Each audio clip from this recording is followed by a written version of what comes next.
النار يعرضون عليها غدوا وعشيا ويوم تقوم الساعة أدخلوا آل فرعون أشد العذاب۔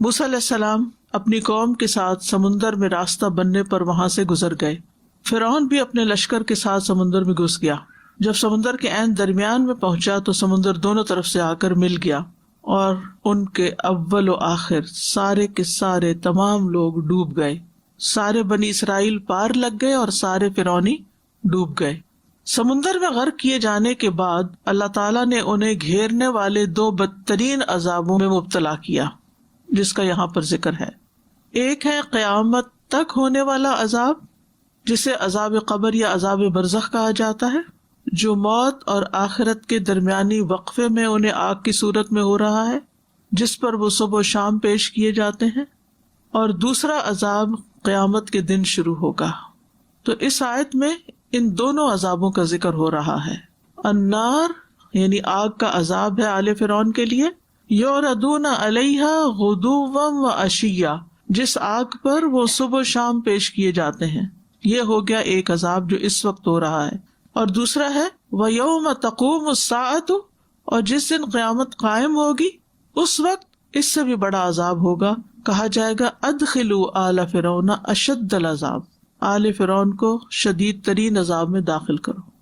جنت کا ذکر جب ہم پڑھتے ہیں تو قرآن مجید میں آتا ہے جنتیوں سے کہا جائے گا ادخلوا فیہا بسلام، لیکن یہاں کہا گیا ادخلوا آل فرعون اشد العذاب، یعنی اللہ سبحانہ وتعالیٰ ان سے بات بھی نہیں کرنا چاہیں گے اور فرشتے پھر مار مار کے دھکے دے کے ان کو آگ کی طرف لے جائیں گے.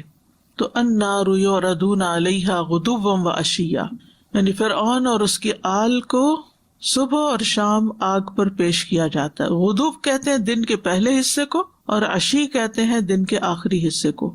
صبح شام سے مراد صرف specifically morning and evening time نہیں ہوتا، بلکہ یہ محاورتاً بولا جاتا ہے ہمیشہ کسی کام کے کرتے رہنے کے لیے. وہ کہتے ہیں نا کہ بس اس کا تو صبح شام یہی طریقہ ہے. تو اردو میں بھی کس معنی میں استعمال ہوتا ہے صبح شام؟ مسلسل، یعنی مستقل طور پر وہ تو یہی کرتا ہے، کیونکہ صبح کرتا ہے اور پھر شام ہوتی ہے تو شام، اور صبح ہوتی ہے شام ہوتی ہے، یوں ہی زندگی تمام ہوتی ہے، یعنی کہ وہ اسی کام میں لگا ہوا ہے. اور اگر اس کو صبح اور شام کے طور پر بھی لیا جائے لٹرل میننگ میں تو اس کا مطلب یہ کہ صبح کے وقت انہیں آگ پر لایا جاتا ہے اور پھر شاید بریک ہوتی ہے اور پھر دوبارہ شام کو. اور یہ بھی عذاب کی شدید قسم ہے، کیونکہ جب تکلیف سے گزر کر انسان تھوڑا آرام کرنے لگتا ہے اور پھر اس تکلیف میں پڑ جائے، جیسے اگر کسی کو کووڈ ہوا ہے اور تھوڑے دن ٹھیک ہوا اور دوبارہ کووڈ ہو گیا، تو یہ بھی تکلیف کی شدید قسم ہوتی ہے. حدیث سے ہمیں پتہ چلتا ہے کہ ہر بندے کو قبر میں صبح و شام اس کا ٹھکانہ دکھایا جاتا ہے. رسول اللہ صلی اللہ علیہ وسلم نے فرمایا جب تم میں سے کوئی مر جاتا ہے تو صبح و شام اس کا ٹھکانہ اس پر پیش کیا جاتا ہے.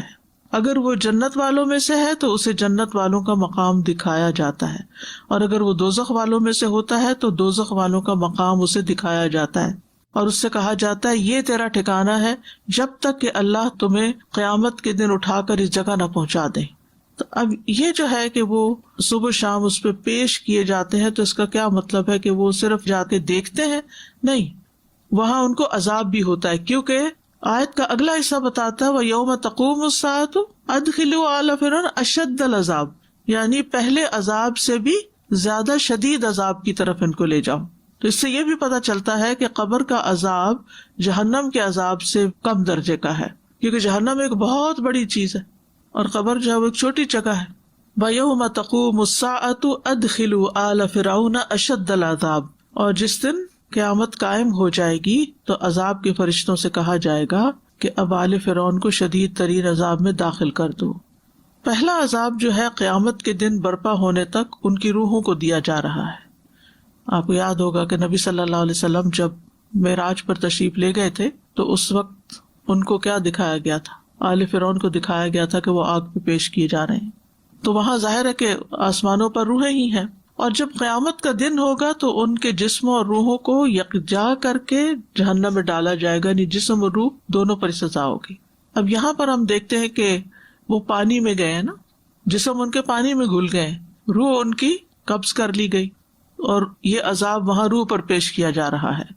اور قیامت کے دن کا عذاب اس لیے بھی زیادہ سخت ہوگا کہ وہ جسم اور روح دونوں پر ہوگا. اور یہ عذاب صرف فرعونیوں کے لیے خاص نہیں ہے، بلکہ تمام مجرموں کو قبر میں ڈالنے پر عذاب شروع ہو جاتا ہے، اور آخرت کا عذاب جو فیصلہ ہونے کے بعد ہوگا وہ تو بہت ہی سخت ہوگا۔ اس کے علاوہ ایک اور مثال بھی ہمیں قرآن مجید سے ملتی ہے، اور وہ ہے قوم نوح کے بارے میں جو پانی میں ڈوبے تھے۔ سورۃ نوح میں ارشاد باری تعالیٰ ہے وَقَدْ أَضَلُّوا كَثِيرًا وَلَا تَزِدِ الظَّالِمِينَ إِلَّا ضَلَالًا مِّمَّا خَطِيئَاتِهِمْ أُغْرِقُوا فَأُدْخِلُوا نَارًا فَلَمْ يَجِدُوا لَهُم مِّن دُونِ اللَّهِ أَنصَارًا۔ اور یقیناً انہوں نے کثیر تعداد کو بھٹکا دیا، یعنی قوم نوح کی اکثریت بھٹکی ہوئی تھی۔ تو نوح علیہ السلام نے ان کے خلاف بد دعا کی۔ انہوں نے کیا کہا؟ وَقَدْ أَضَلُّوا كَثِيرًا وَلَا تَزِدِ الظَّالِمِينَ إِلَّا ضَلَالًا، کہ تو اب ان ظالموں کو گمراہی میں ہی زیادہ کر، یعنی اب ان کی ہدایت کا وقت ختم ہو چکا ہے، اس لیے اب ان پر عذاب آنا ہی چاہیے۔ تو عذاب آ گیا۔ مما خطیئاتہم اغرقوا، اپنی ہی خطاؤں کی وجہ سے ان کو غرق کر دیا گیا، وہ ڈبو دیے گئے۔ فَأُدْخِلُوا نَارًا، پانی کا عذاب آیا تھا ان پر بھی، فرعونیوں پہ بھی پانی کا عذاب آیا تھا، ان پہ بھی پانی کا عذاب آیا، لیکن پانی میں جانے کے باوجود آگ میں سزا دی جا رہی ہے۔ چونکہ یہ غیب کا معاملہ ہے، ہمیں تو صرف قرآن کی نص کو، چونکہ ہمارا ایمان ہے کہ جو کہہ رہی ہے سچ کہہ رہی، اور جو احادیث ہے نبی صلی اللہ علیہ وسلم کی وہ سچ بتا رہی۔ اب یہ ہوتا کیسے ہے؟ اللہ تعالیٰ کے لیے تو کچھ بھی مشکل نہیں۔ یعنی ہوا کیا تھا، جب وہ ڈوبے تھے پھر وہ پانی آہستہ آہستہ نیچے اترا، اتنے تک ان کے جسم گل سڑ گئے، زمین کی مٹی میں مل گئے یا ہواؤں میں اڑ گئے یا جہاں بھی۔ تو اگر پانی کے فرشتوں کو اللہ تعالیٰ حکم دے کہ یہاں جتنے بھی ان کے جسم کے ذرات ہیں، وہ ذرات جہاں بھی ہیں، ہمیں لگتا ہے کہ بہت بڑے جگہ پر پھیل گئے ہیں، لیکن دیکھا جائے تو وہ زمین بھی ان کے لیے قبر کا ایک گڑھا ہی بن گئی، اور سمندر بھی قبر کا گڑھا ہی بن گیا ان کے لیے۔ تو اللہ تعالیٰ کے لیے کچھ مشکل نہیں۔ اور ویسے بھی آپ دیکھیں کہ پانی کس چیز سے مل کے بنا ہوا ہے؟ دو گیسز سے، H2O۔ آپ دیکھیے ایک جلتی ہے اور دوسری جلاتی ہے۔ حیرت کی بات ہے نا کہ ہے پانی، لیکن جن چیزوں سے مل کے وہ بنا ہے وہ جلانے والی ہیں، جلنے والی۔ یہ سارا اللہ کا بنایا ہوا ہے نا۔ وہ چاہے تو پانی میں جلنے کی سزا دے دے، اور وہ چاہے تو کسی اور طرح دے دے۔ جب دنیا سے انسان چلا جاتا ہے تو پھر وہ ایک اور دنیا میں ہوتا ہے، وہاں کے معاملے اور ہیں۔ ہمیں یہ باتیں ہماری زبان میں سمجھائی گئی، اور بعض اوقات ہم ان کو پھر دنیا سے کمپیئر کرنے لگتے ہیں کہ جی ہم نے قبر کھودی، ہمیں تو کہیں آگ نظر نہیں آئی اور ہمیں تو کہیں عذاب نظر نہیں آیا، تو یہ کیسی باتیں آپ کرتے ہیں۔ اس کو آپ یوں بھی سمجھ سکتے ہیں کہ مثلاً ایک شخص آپ کے ساتھ ہی سویا ہوا ہے اور وہ نیند میں چیخیں مارنے لگتا ہے، تو آپ اس کو ہلا کے پوچھتے کیا ہے تمہیں، کیا ہے تمہیں؟ تو وہ اٹھ کہتا ہے کہ میں نے دیکھا ہے کہ میرے پیچھے ایک سانپ آ رہا تھا اور مجھے کاٹنے لگا تھا، یا اس نے کاٹ لیا مثلاً، تو مجھے اس کی پین ہو رہی تھی۔ تو اب وہ جو ساتھ سویا ہوا ہے وہ اگر یہ کہے کہ تم بالکل جھوٹ کہتے ہو، یہاں تو کوئی سانپ نہیں تھا اور کہاں کاٹا ہے، تمہارا جسم بھی ٹھیک ہے، لیکن اس کو وہ جسم پر ہی محسوس ہو رہا تھا اور وہ خوف میں تھا، وہ رو رہا تھا، اس کو وہ سب نظر آ رہا تھا، لیکن ساتھ لیٹے ہوئے بندے کو نظر نہیں آ رہا تھا کچھ بھی۔ تو کیا آپ اس کو جھوٹا قرار دیں گے کہ نہیں تم جھوٹ کہتے ہو، یہاں کچھ بھی نہیں ہے، یہ ایگزسٹ ہی نہیں کرتا جو کچھ تم بیان کر رہے ہو؟ نہیں، وہ ایک اور دنیا میں ایگزسٹ کر رہا تھا جہاں اس کی روح تھی۔ مادی دنیا میں ایگزسٹ نہیں کر رہا تھا، لیکن it was there some where, جہاں یہ اس کی روح تھی یا جہاں بھی یہ تھا، اور یہ سب کچھ دیکھ رہا تھا اور محسوس کر رہا تھا اور بھاگ رہا تھا اور درد سے رو رہا تھا۔ تو یہ سب اس کے لیے ایک حقیقت تھی، لیکن ہو کیسے رہا تھا؟ آج تک کوئی گتھی سلجھا سکا ہے یہ خوابوں میں جو کچھ نظر آتا ہے یہ کیا ہوتا ہے؟ اتنا حیران کن ہے، یہ اتنا حیران کن ہے۔ اور بعض اوقات آئندہ ہونے والی بات انسان کو ایسے نظر آ رہی ہوتی ہے جیسے وہ ہو چکی ہو، اور بعض اوقات انسان نے خواب دیکھا ہوتا ہے اور پھر بعد میں دیکھتا ہے تو کہتا ہے یہ کہاں دیکھا تھا میں نے، پھر اس کو یاد آتا ہے نہیں میں نے حقیقت میں نہیں، خواب میں دیکھا تھا، اور اب وہی چیز مجھے حقیقت میں بھی نظر آ رہی ہے۔ تو یہ جو خواب ہے نا، یہ بھی اللہ تعالیٰ کے وجود پر دلیل ہے، اور اللہ تعالیٰ کی قدرت پر اور اللہ کے خالق ہونے پر۔ تو بہرحال آل فرعون کو تو آگ کے عذاب میں ڈالا گیا غرق کر کے، یہاں قوم نوح کے ساتھ بھی یہی ہوا۔ فَلَمْ يَجِدُوا لَهُم مِّن دُونِ اللَّهِ أَنصَارًا، پھر انہوں نے اپنے لیے اللہ کے سوا کوئی مددگار نہ پایا۔ وہاں کون سنتا ہے، کون مدد کر سکتا ہے، کرنا بھی کوئی چاہے۔ اب اگر آپ مثلا سوئے ہوئے بندے کو یہ کہے کہ وہ جو خواب تم نے دیکھا تھا میں مارتی ہوں اس سانپ کو، کہاں سے ماریں گے آپ؟ کچھ نہیں کر سکتے۔ تو جس پہ بیتے وہی جانے۔ تو ان دونوں آیات سے یہ بات پتہ چلتی ہے کہ عذاب قبر جو ہے یا قیامت کے آنے سے پہلے کا عذاب برحق ہے، اسے آپ عذاب قبر کہیں، اسے آپ عذاب برزخ کہیں، اسے آپ کچھ بھی نام دیں، لیکن وہ برحق ہے۔ حدیث میں اس کو عذاب قبر بتایا گیا ہے۔ حضرت عائشہ سے روایت ہے ایک یہودی عورت ان کے پاس آئی، اس نے عذاب قبر کا ذکر کیا اور کہا اللہ آپ کو عذاب قبر سے محفوظ رکھے۔ اس پر حضرت عائشہ نے رسول اللہ صلی اللہ علیہ وسلم سے عذاب قبر کے بارے میں دریافت کیا۔ آپ نے کہا ہاں عذاب قبر برحق ہے۔ حضرت عائشہ کہتی ہیں پھر میں نے کبھی ایسا نہیں دیکھا کہ رسول اللہ صلی اللہ علیہ وسلم نے کوئی نماز پڑھی ہو اور اس میں عذاب قبر سے اللہ کی پناہ نہ مانگی ہو۔ خود رسول اللہ صلی اللہ علیہ وسلم پناہ مانگتے تھے ہر نماز کے بعد، اور وہ دعا سب کو آتی ہوگی اللہم انی اعوذ بک من عذاب القبر واعوذ بک من عذاب جہنم آخر تک۔ انشاءاللہ آج یہی دعا ہے ہماری، آگے جا کے ہم اس کی وضاحت کریں گے۔ تو بذریعہ وحی قبر کی آزمائش کے حق ہونے کی خبر ملتی ہے انسان کو، اس لیے ہمارا ایمان ہے وحی پر اور ہم اس کو حق مانتے ہیں، حق ہی جانتے ہیں۔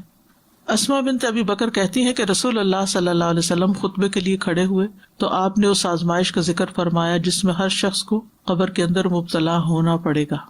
جب آپ نے یہ ذکر کیا کہ ہر شخص کا قبر میں امتحان ہوگا تو مسلمان رونے لگ گئے، آہو بکا کرنے لگے، حتیٰ کہ ان کے رونے کی آوازوں سے میں نبی صلی اللہ علیہ وسلم کی بات سمجھ نہ سکی کہ آپ کیا فرما رہے، کیونکہ مائک اسپیکر وغیرہ تو نہیں ہوتے تھے، آپ بات کر رہے تھے اور صحابہ نے رونا شروع کر دیا اور رونے کی آوازوں میں آپ کی آواز دب گئی۔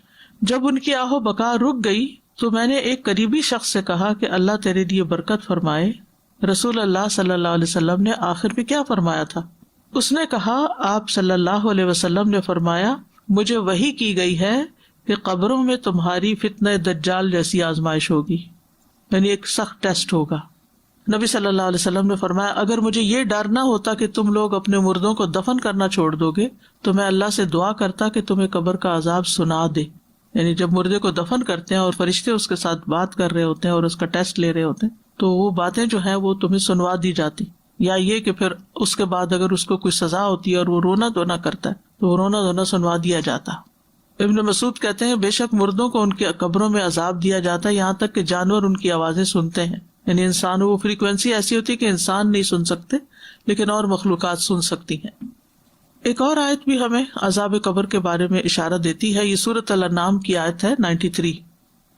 وَلَوْ تَرَىٰ إِذِ الظَّالِمُونَ فِي غَمَرَاتِ الْمَوْتِ وَالْمَلَائِكَةُ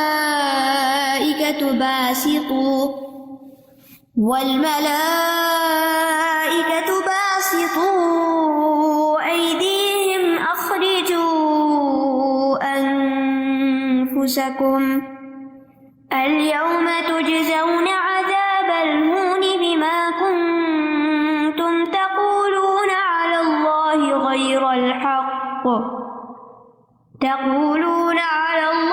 غَيْرَ الْحَقِّ وَكُنتُمْ عَنْ آيَاتِهِ تَسْتَكْبِرُونَ۔ اور اگر آپ اس وقت دیکھ سکتے جب ظالم لوگ موت کی سختیوں میں گھرے ہوئے ہوتے ہیں اور فرشتے اپنے ہاتھوں کو پھیلائے ہوئے ہوتے ہیں، ہم تو نہیں دیکھتے لیکن قرآن بتاتا ہے کہ مرنے والے کے پاس فرشتے بیٹھے ہوتے ہیں اور اپنے ہاتھ آگے کرتے ہیں، کہتے ہیں نکالو اپنی جانیں، آج تم رسوائی کے عذاب سے سزا دیے جاؤ گے، اس وجہ سے کہ تم اللہ پر ناحق باتیں کہتے تھے اور تم اس کی آیات سے تکبر کرتے تھے، یعنی اس کی آیات پر جھکتے نہیں تھے یا ان کو مانتے نہیں تھے۔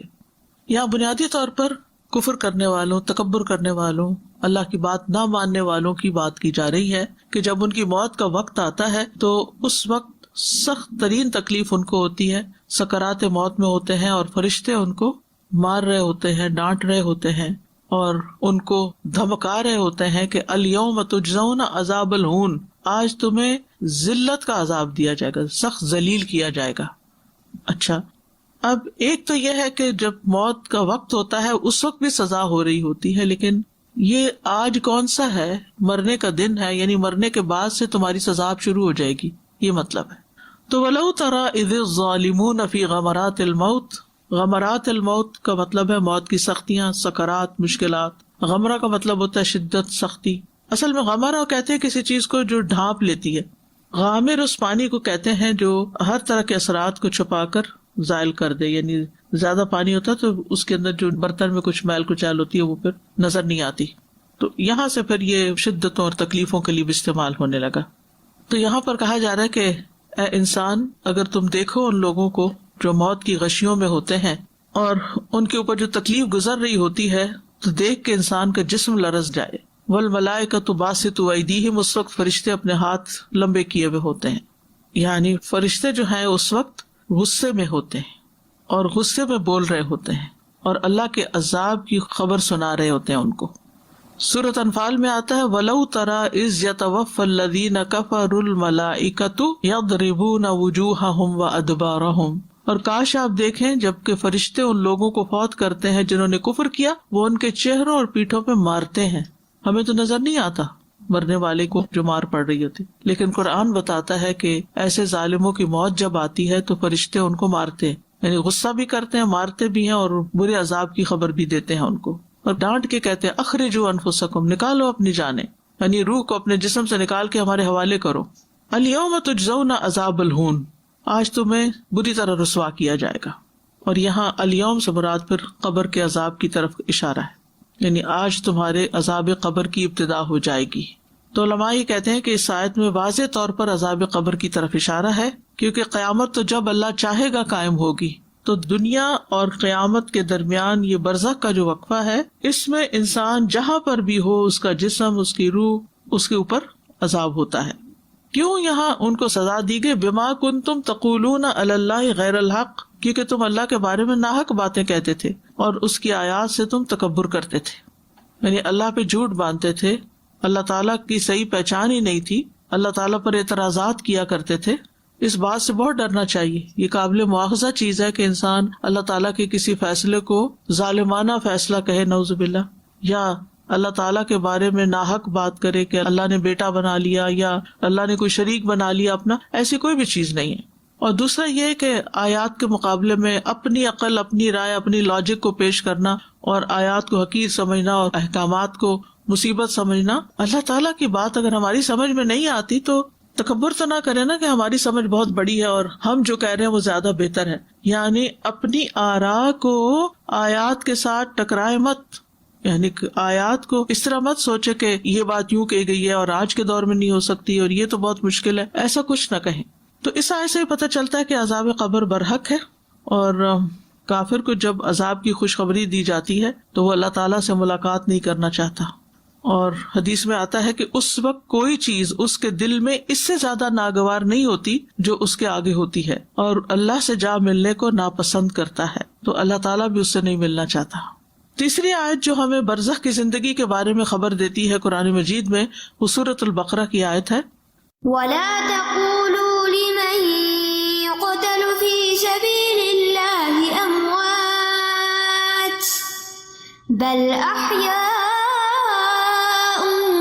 وَلَكِنْ لَا تَشْعُرُونَ. اور جو لوگ اللہ کی راہ میں مارے جائیں انہیں مردہ نہ کہو بلکہ وہ زندہ ہیں، لیکن تم شعور نہیں رکھتے. یہ آیت شہدائے بدر کے بارے میں نازل ہوئی تھی. ان کی فضیلت بیان کی گئی کہ انہوں نے کس طرح اللہ کے راستے میں اپنی جان دی، اب وہ اللہ کے ہاں رزق پا رہے ہیں. اور یہ برزخی زندگی کی طرف اشارہ ہے. یہاں احیاء ان سے مراد دنیا کی زندگی نہیں ہے. اگر دنیا میں وہ زندہ ہوتے تو پھر قبر میں نہ ڈالے جاتے، اسے لکھا وَلَٰكِن لَا تَشْعُرُونَ. اور ویسے بھی اصل زندگی تو آخرت کی زندگی ہے نا، لیکن وہ اس دنیا کی زندگی سے مختلف ہے. کیونکہ جو لوگ آخرت کو نہیں مانتے ان کے نزدیک تو بس انسان مرا اور اس کا جسم ختم، مٹی بنا اور قصہ تمام ہوا. لیکن حقیقت یہ ہے کہ مرنے کے بعد انسان مر نہیں جاتا، بلکہ اس کی روح جسم سے نکل کے الگ ہو کے ایک اور مقام پہ چلی جاتی ہے اور وہاں وہ شعور رکھتی ہے. تو وَلَا تَقُولُوا لِمَن يُقْتَلُ فِي سَبِيلِ اللَّهِ أَمْوَاتٌ، اللہ کی راہ میں مرنے والوں کو مردہ نہ کہو. جہاں کفار کا انجام بتایا گیا کہ ان کو مرنے کے بعد سزا ملتی ہے، وہاں اللہ کے راستے میں جان دینے والوں کا اچھا انجام بھی بتایا گیا کہ کس طرح ان کے لیے خوشخبری ہے اور کس طرح ان کو زندگی ملتی ہے. تو یہاں پر شہید کو مردہ نہ کہا جائے، یہ بات کہی جا رہی ہے. تو اگر کوئی کہے کہ مردہ کیوں نہ کہیں، وہ تو مر چکے ہیں، تو مطلب یہ ہے کہ اس سینس میں تو مر چکے ہیں کہ ان کا جسم اور روح الگ ہو چکے ہیں، ان کے جسم سے روح نکل چکی ہے. کیونکہ اگر وہ روح جسم کے اندر ہوتی تو پھر وہ مٹی کے اندر نہیں دبائے جا سکتے تھے. جب تک روح جسم کے اندر ہوتی ہے، چاہے کتنے ہی دن لگ جائیں انسان کو ہسپتال میں یا گھر میں ڈیتھ بیڈ پر، اس کو اٹھا کے قبر میں کوئی نہیں ڈال کے آتا جب تک کہ پوری نکل نہیں جاتی. لیکن روح کا نکلنا جسمانی موت ہے، ادروائز روح کے اوپر ڈیتھ نہیں آتی. ایک روح جو ایک دفعہ پیدا ہو گئی ہے نا، بس وہ پیدا ہی ہو گئی ہے، اب اس نے مرنا نہیں ہے. روح نہیں مرتی، روح اس دنیا میں آنے سے پہلے بھی زندہ تھی. آدم علیہ السلام کی پشت سے جب اللہ تعالیٰ نے آدم کی اولاد کو نکالا تو وہ روحیں اس وقت پیدا ہو چکی تھی اور ان کو خاص جگہ پر رکھا گیا، اور دنیا میں باری باری اللہ تعالیٰ انسانوں کو جسم دیتا اور اس میں وہ روحیں آتی جا رہی ہیں، اور پھر جب یہاں اپنا ٹائم پورا کر لیں گے تو پھر یہاں سے جسم اور روح الگ ہو جائے گی. جسم مٹی میں چلا جائے گا کیونکہ یہ بنتا بھی مٹی سے ہی ہے، یعنی خوراک ہماری زمین سے آتی ہے، اور روح جو ہے وہ جہاں سے آتی ہے وہیں واپس لوٹ جائے گی. اچھے لوگوں کی روحیں، اچھی روحوں کو اچھی جگہ رکھا جائے گا اور بری روحوں کو قید خانے میں رکھا جائے گا. کچھ علیین میں ہوگی اور کچھ سجین میں ہوگی. بل احیاء ولکن لا تشعرون، بلکہ وہ زندہ ہے لیکن تم شعور نہیں رکھتے. یعنی برزخ کی زندگی کی کیفیت کو ہم نہیں سمجھتے، سمجھ ہی نہیں سکتے. اور وہاں انسان کو اس طرح ہر چیز نہیں چاہیے ہوتی جیسے دنیا میں چاہیے. آپ دیکھیں نا، جب ہم جسم اور روح کے ساتھ زندہ ہیں تو پھر ہمیں بہت کچھ چاہیے ہوتا ہے. آپ کبھی اپنے گھر کے صرف کچن کے اندر رکھی ہوئی چیزوں کو گنیں، کاؤنٹ کریں، صرف کاؤنٹ کریں تو آپ حیران ہو جائیں گے کہ اتنی چیزیں میری ضرورت کی ہیں. کیونکہ اگر آپ کو یہ کہا جائے نا ان میں سے یہ چیز نکال دو، پھینک دو یا دے دو کسی کو، تو آپ کیا کریں گے؟ یہ تو میری ضرورت کی، یہ بھی میرے کام کا. ایک چھوٹی سی چمچ بھی آپ نہیں پھینکتے کہ نہیں کسی وقت اس کی بھی ضرورت ہوتی ہے الگ، بلکہ ضرورت سے زیادہ بھی رکھتے ہیں. پھر اپنے بیڈ روم میں چلے جائیے، اپنے واش روم میں چلے جائیے، ہر جگہ آپ کی ضرورت کی چیزیں بھری ہوئی ہیں. تو جب روح جسم کے اندر ہوتی ہے نا تو بے شمار ضرورتیں ہوتی ہیں اس کی، لیکن جب روح جسم سے نکل جاتی ہے تو اس کی ضرورتیں ختم ہو جاتی ہیں. نہ جسم کے پہ ضرورت رہتی ہے نہ روح کو ضرورت رہتی ہے. روح اپنے انجام کو پہنچ جاتی ہے جہاں یا اس کے لیے روح و ریحان و جنت النعیم ہے یا پھر اس کے لیے آگ کا گڑھا ہے. تو یہاں قبر کی نعمتوں کا ذکر کیا گیا، یعنی برزخ کی زندگی کی نعمتوں کا ذکر کیا گیا کہ وہاں آرام بھی ہے اور عذاب بھی ہے. ایک بڑی اہم بات اس آیت سے پتہ چلتی ہے کہ جو شخص اللہ کے راستے میں اپنی کوئی محبوب چیز دے دیتا ہے اس کا اجر بھی اتنا ہی بڑا ہوتا ہے. جب کوئی پیاری چیز انسان اللہ کے راستے میں دیتا ہے، اور ہمیں اپنی پیاری چیزوں میں سب سے زیادہ پیاری چیز اپنی جان ہے، وہ ہم نہیں دے سکتے کسی، لیکن اللہ کی خاطر بڑے لوگوں نے اپنی جان بھی دی ہے. یہ کوئی معمولی کام نہیں ہوتا، تو ان کے لیے پھر اتنا ہی بڑا اجر سنایا گیا. کیونکہ مردہ لفظ جو ہے نا ایک نیگیٹو ورڈ ہے نا، ایک تکلیف دہ. مردہ ہی نہ کہو، وہ زندہ ہے، لیکن زندگی تمہارے والی زندگی نہیں، وہ ایک اور زندگی ہے، آخرت کی زندگی. وَإِنَّ دَارَ الْآخِرَةِ لَهِيَ الْحَيَوَانُ، آخرت کا گھر ادھر اصل زندگی ہے. جہاں تک شہید کی زندگی کا تعلق ہے تو رسول اللہ صلی اللہ علیہ وسلم نے فرمایا، جب تمہارے بھائی احد میں شہید کر دیے گئے تو اللہ نے ان کی روحوں کو سبز رنگ کے پرندوں کے پیٹوں میں کر دیا جو جنت کی نہروں پر آتے ہیں، یعنی ان کو وہاں ایک اور طرح کے جسم دے دیے، وہاں کے پھل کھاتے ہیں، پھر سونے کی قندیلوں میں لوٹ جاتے ہیں جو عرش کے سائے میں لٹک رہی ہیں، وہاں تک پہنچ گئے. جب انہوں نے وہاں کے کھانے پینے اور راحت اور آرام کے مزے دیکھے تو کہا، کون ہے جو ہمارا یہ پیغام ہمارے بھائیوں تک پہنچا دے کہ ہم جنت میں زندہ ہیں، ہمیں رزق دیا جاتا ہے تاکہ وہ جہاد سے بے رغبت نہ ہو جائیں اور لڑائی میں بزدلی نہ دکھائیں. تو اللہ تعالیٰ نے فرمایا تمہارا یہ پیغام میں ان تک پہنچا دوں گا. تو اس وقت یہ آیت نازل ہوئی تھی سورۃ البقرہ کی، وَلَا تَحْسَبَنَّ الَّذِينَ قُتِلُوا فِي سَبِيلِ اللَّهِ أَمْوَاتًا بَلْ أَحْيَاءٌ عِندَ رَبِّهِمْ يُرْزَقُونَ. وہ لوگ جو اللہ کی راہ میں مارے گئے ان کے بارے میں ہرگز یہ خیال نہ کیجیے کہ مردہ ہیں، بلکہ وہ زندہ ہیں اور اپنے رب کے پاس رزق دیے جاتے ہیں. تو اس سے یہ پتہ چلتا ہے کہ شہید کے ساتھ اسپیشل معاملہ کیا جاتا ہے. تو بہرحال مرنے کے بعد کوئی مجرم کی حیثیت سے دنیا سے جاتا ہے اور کوئی محسن کی حیثیت سے، اور جیسا کوئی معاملہ کرتا ہے ویسا ہی اس کے ساتھ معاملہ کیا جاتا ہے، ویسا ہی اس کو ٹریٹ کیا جاتا ہے. جیسا کرو گے ویسا بھرو گے. تو ہر شخص کو سوچنا چاہیے کہ وہ اپنے کل کے لیے کیا لے کے جا رہا ہے. یا ایھا الذین آمنوا اتقوا اللہ ولتنظر نفس ما قدمت لغد. ہر شخص کو یہ فکر ہونی چاہیے کہ کل کے لیے کیا تیار کیا، آخرت کے لیے کیا تیار کیا. اس لیے اپنی نیت کو بار بار خالص کرنے کی ضرورت رہتی ہے. بہرحال قبر کی زندگی ایک حقیقی زندگی ہے، حقیقت پر مبنی ہے، اور قبر آخرت کی منزلوں میں سے پہلی منزل ہے. یعنی آخرت کا سفر موت کے بعد قبر سے شروع ہوتا ہے، پہلا مرحلہ ہے. رسول اللہ صلی اللہ علیہ وسلم نے فرمایا، قبر آخرت کی پہلی منزل ہے، اگر وہاں نجات مل گئی اس کے بعد کے سارے مراحل آسان ہو جائیں گے، اور اگر وہاں نجات نہ ملی تو اس کے بعد کے سارے مرحلے مشکل ہوں گے، اگلے جتنے بھی سٹیپس ہیں جنت تک پہنچنے کے. پھر آپ نے فرمایا، اللہ کی قسم میں نے جتنے بھی منظر دیکھے ہیں قبر کا منظر ان سب سے ہولناک ہے. نبی صلی اللہ علیہ وسلم نے فرمایا، قبر کو ایک مرتبہ بھیجا جاتا ہے، اگر کوئی شخص اس سے بچ سکتا تو سعد بن معاذ ہوتے. آپ دیکھیں کہ ہم دنیا میں آنے سے پہلے ہماری روح کہاں تھی ہمیں کچھ پتا نہیں، ایسی جگہ رکھا گیا جہاں ہمیں شعور نہیں تھا. پھر ماں کے پیٹ میں آئے، ہمیں کچھ شعور نہیں تھا، چھوٹی سی جگہ قبر سے بھی تنگ، لیکن چونکہ شعور نہیں تھا تو اس لیے یاد ہی کچھ نہیں کہ وہاں کیا کیا، کوئی تنگی یاد نہیں، شعور نہیں تھا.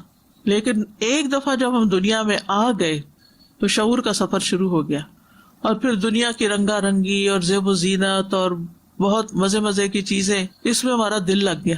یعنی پہلے تو اندھیرے سے روشنی میں آئے تھے نا، اب اس پلانٹ سے جب زمین کے اندر جائیں گے تو اندھیرا ہوگا. تکلیف کے بعد نعمت دیکھے تو انسان خوش ہوتا ہے، لیکن نعمت کے بعد تکلیف دیکھے بہت بڑی تکلیف ہوتی ہے. اسی لیے جو لوگ دنیا میں زیادہ دل لگا بیٹھتے ہیں اور دنیا کی محبت میں زیادہ گرفتار ہوتے ہیں اور ہر وقت صرف خواہشات کے پیچھے دوڑ رہے ہوتے ہیں کہ بس انجوائے کر لیں کسی طرح، اور انجوائے کرنے کی چیزوں کو اتنا زیادہ فوکس میں رکھتے ہیں اور اتنی اہمیت دیتے ہیں کہ اپنی جان مال ہر چیز اس پہ قربان کیے رکھتے ہیں، چاہے وہ کھانے پہننے کا معاملہ ہو، چاہے وہ شادی بیاہ کا معاملہ ہو. سب سے زیادہ ہماری جو توجہ ہوتی ہے یا شوق ہے ہمارے، وہ دنیا کی زیب و زینت ہے، تھوڑی ہے یا زیادہ فوکس اس کی طرف ہوتا ہے. اب خود سوچیں کہ جب ایک انسان اس رونق اور اس زیب و زینت کو چھوڑ کے جاتا ہے، یہ تو ایسے ہی ہے نا کہ جیسے کسی کو امریکہ سے نکال کے پاکستان کے کسی دور دراز گاؤں میں بھیج دیں، اس کے لیے رہنا بہت مشکل ہوگا. لیکن کچھ ایسے لوگ بھی ہوتے ہیں جو واقعی یہ رونقیں چھوڑ کے وہاں جاتے ہیں اور غریبوں کی مدد کرتے ہیں اور غریبوں کے ساتھ رہتے ہیں، اور ان کو مشکل نہیں لگتا کیونکہ انہوں نے ان رونقوں سے دل نہیں لگایا ہوتا. تو جتنا آپ دنیا میں زیادہ گھستے چلے جائیں گے اور دنیا کی رونقوں اور زینتوں میں زیادہ وقت لگائیں گے، قبر اتنی ہی وحشت ناک لگے گی، اتنا ہی زیادہ پریشانی کا معاملہ ہوگا، کیونکہ آپ سب کچھ چھوڑا ہے، اپنے دوست چھوڑا ہے، بہن بھائی رشتے دار عزیز سب چھوڑا ہے دنیا میں، مال و متاع چھوڑا ہے، گرم نرم بستر چھوڑا ہے، کپڑے چھوڑا ہے، مزے مزے کے کھانے پینے ہر چیز چھوڑا ہے. اب یہاں تو وہ سب کچھ نہیں ہے، وہاں تو وہی ملے گا جو عمل ساتھ لے کر آئے، عمل کی کرنسی ساتھ ہوگی، اس کے مطابق جو آپ ڈیزرو کرتے ہوں گے وہی مل جائے گا. تو بہرحال قبر اندھیری جگہ ہے. رسول اللہ صلی اللہ علیہ وسلم نے فرمایا یہ قبریں اپنے رہنے والوں پر اندھیرے سے بھری ہوئی ہیں، ٹوٹل ڈارکنیس ہے. اللہ ان کو میری نماز کی وجہ سے روشن کر دے گا، یعنی میری دعا کی وجہ سے. صلاۃ کا لفظ ہے لیکن یہ دعا کے معنوں میں استعمال ہوتا ہے، یعنی آپ دعا کرتے تھے، اور جیسا کہ پیچھے بھی ہم نے پڑھا کہ کوئی نماز ایسی نہیں ہوتی تھی جس میں آپ عذاب قبر سے پناہ نہ مانگے. پھر یہ بھی یاد رکھیے کہ قبر میں انسان کی عقل کو لوٹایا جاتا، ہوش و حواس بحال کیے جاتے ہیں. ایک تو نا کہ کسی اندھیری کوٹڑی میں آپ ہیں اور آپ سوئے میں ہیں تو کیا فرق پڑتا ہے آپ کہاں ہیں، لیکن اگر آپ کی آنکھ کھل جائے اور آپ اٹھ کے دیکھیں تو وہ پھر تکلیف دہ ہے. عبداللہ بن عمر کہتے ہیں ایک مرتبہ رسول اللہ صلی اللہ علیہ وسلم نے قبروں میں امتحان لینے والے فرشتوں کا تذکرہ کیا. عمر رضی اللہ عنہ کہنے لگے اے اللہ کے رسول، کیا اس وقت ہماری عقل لوٹا دی جائے گی؟ آپ نے فرمایا ہاں بالکل آج کی طرح سننے بولنے دیکھنے والے ہوگے قبر کے اندر. اس لیے ہم دیکھتے کہ صحابہ قبر سے بہت خوف کھاتے تھے. خاص طور پر حضرت عثمان کے بارے میں آتا ہے کہ جب کسی قبر کے پاس رکتے تو بہت روتے تھے. ہم بھی بعض اوقات قبرستان جاتے ہیں، یہ گزرتے ہیں، لیکن ہمارے تو کوئی آنسو نہیں آتے کیونکہ ہمیں پتہ ہی نہیں. جو جاہل انسان ہوتا ہے یا بے شعور انسان ہوتا ہے اس کو تو ڈر نہیں لگتا، اس کے اندر وہ خشیت نہیں ہوتی. صحابہ میں سے عمر بن العاص کہتے ہیں جب میرا انتقال ہو جائے تو میرے جنازے کے ساتھ نہ کوئی رونے والی ہو، یعنی کوئی عورت نہ جائے، نہ آگ ہو، کیونکہ وہاں وہ لوگ کینڈلز یعنی آگ لے کے جاتے تھے. اور اب بھی آپ دیکھیں کہ مارننگ کے لیے کینڈل جلائی جاتی ہیں.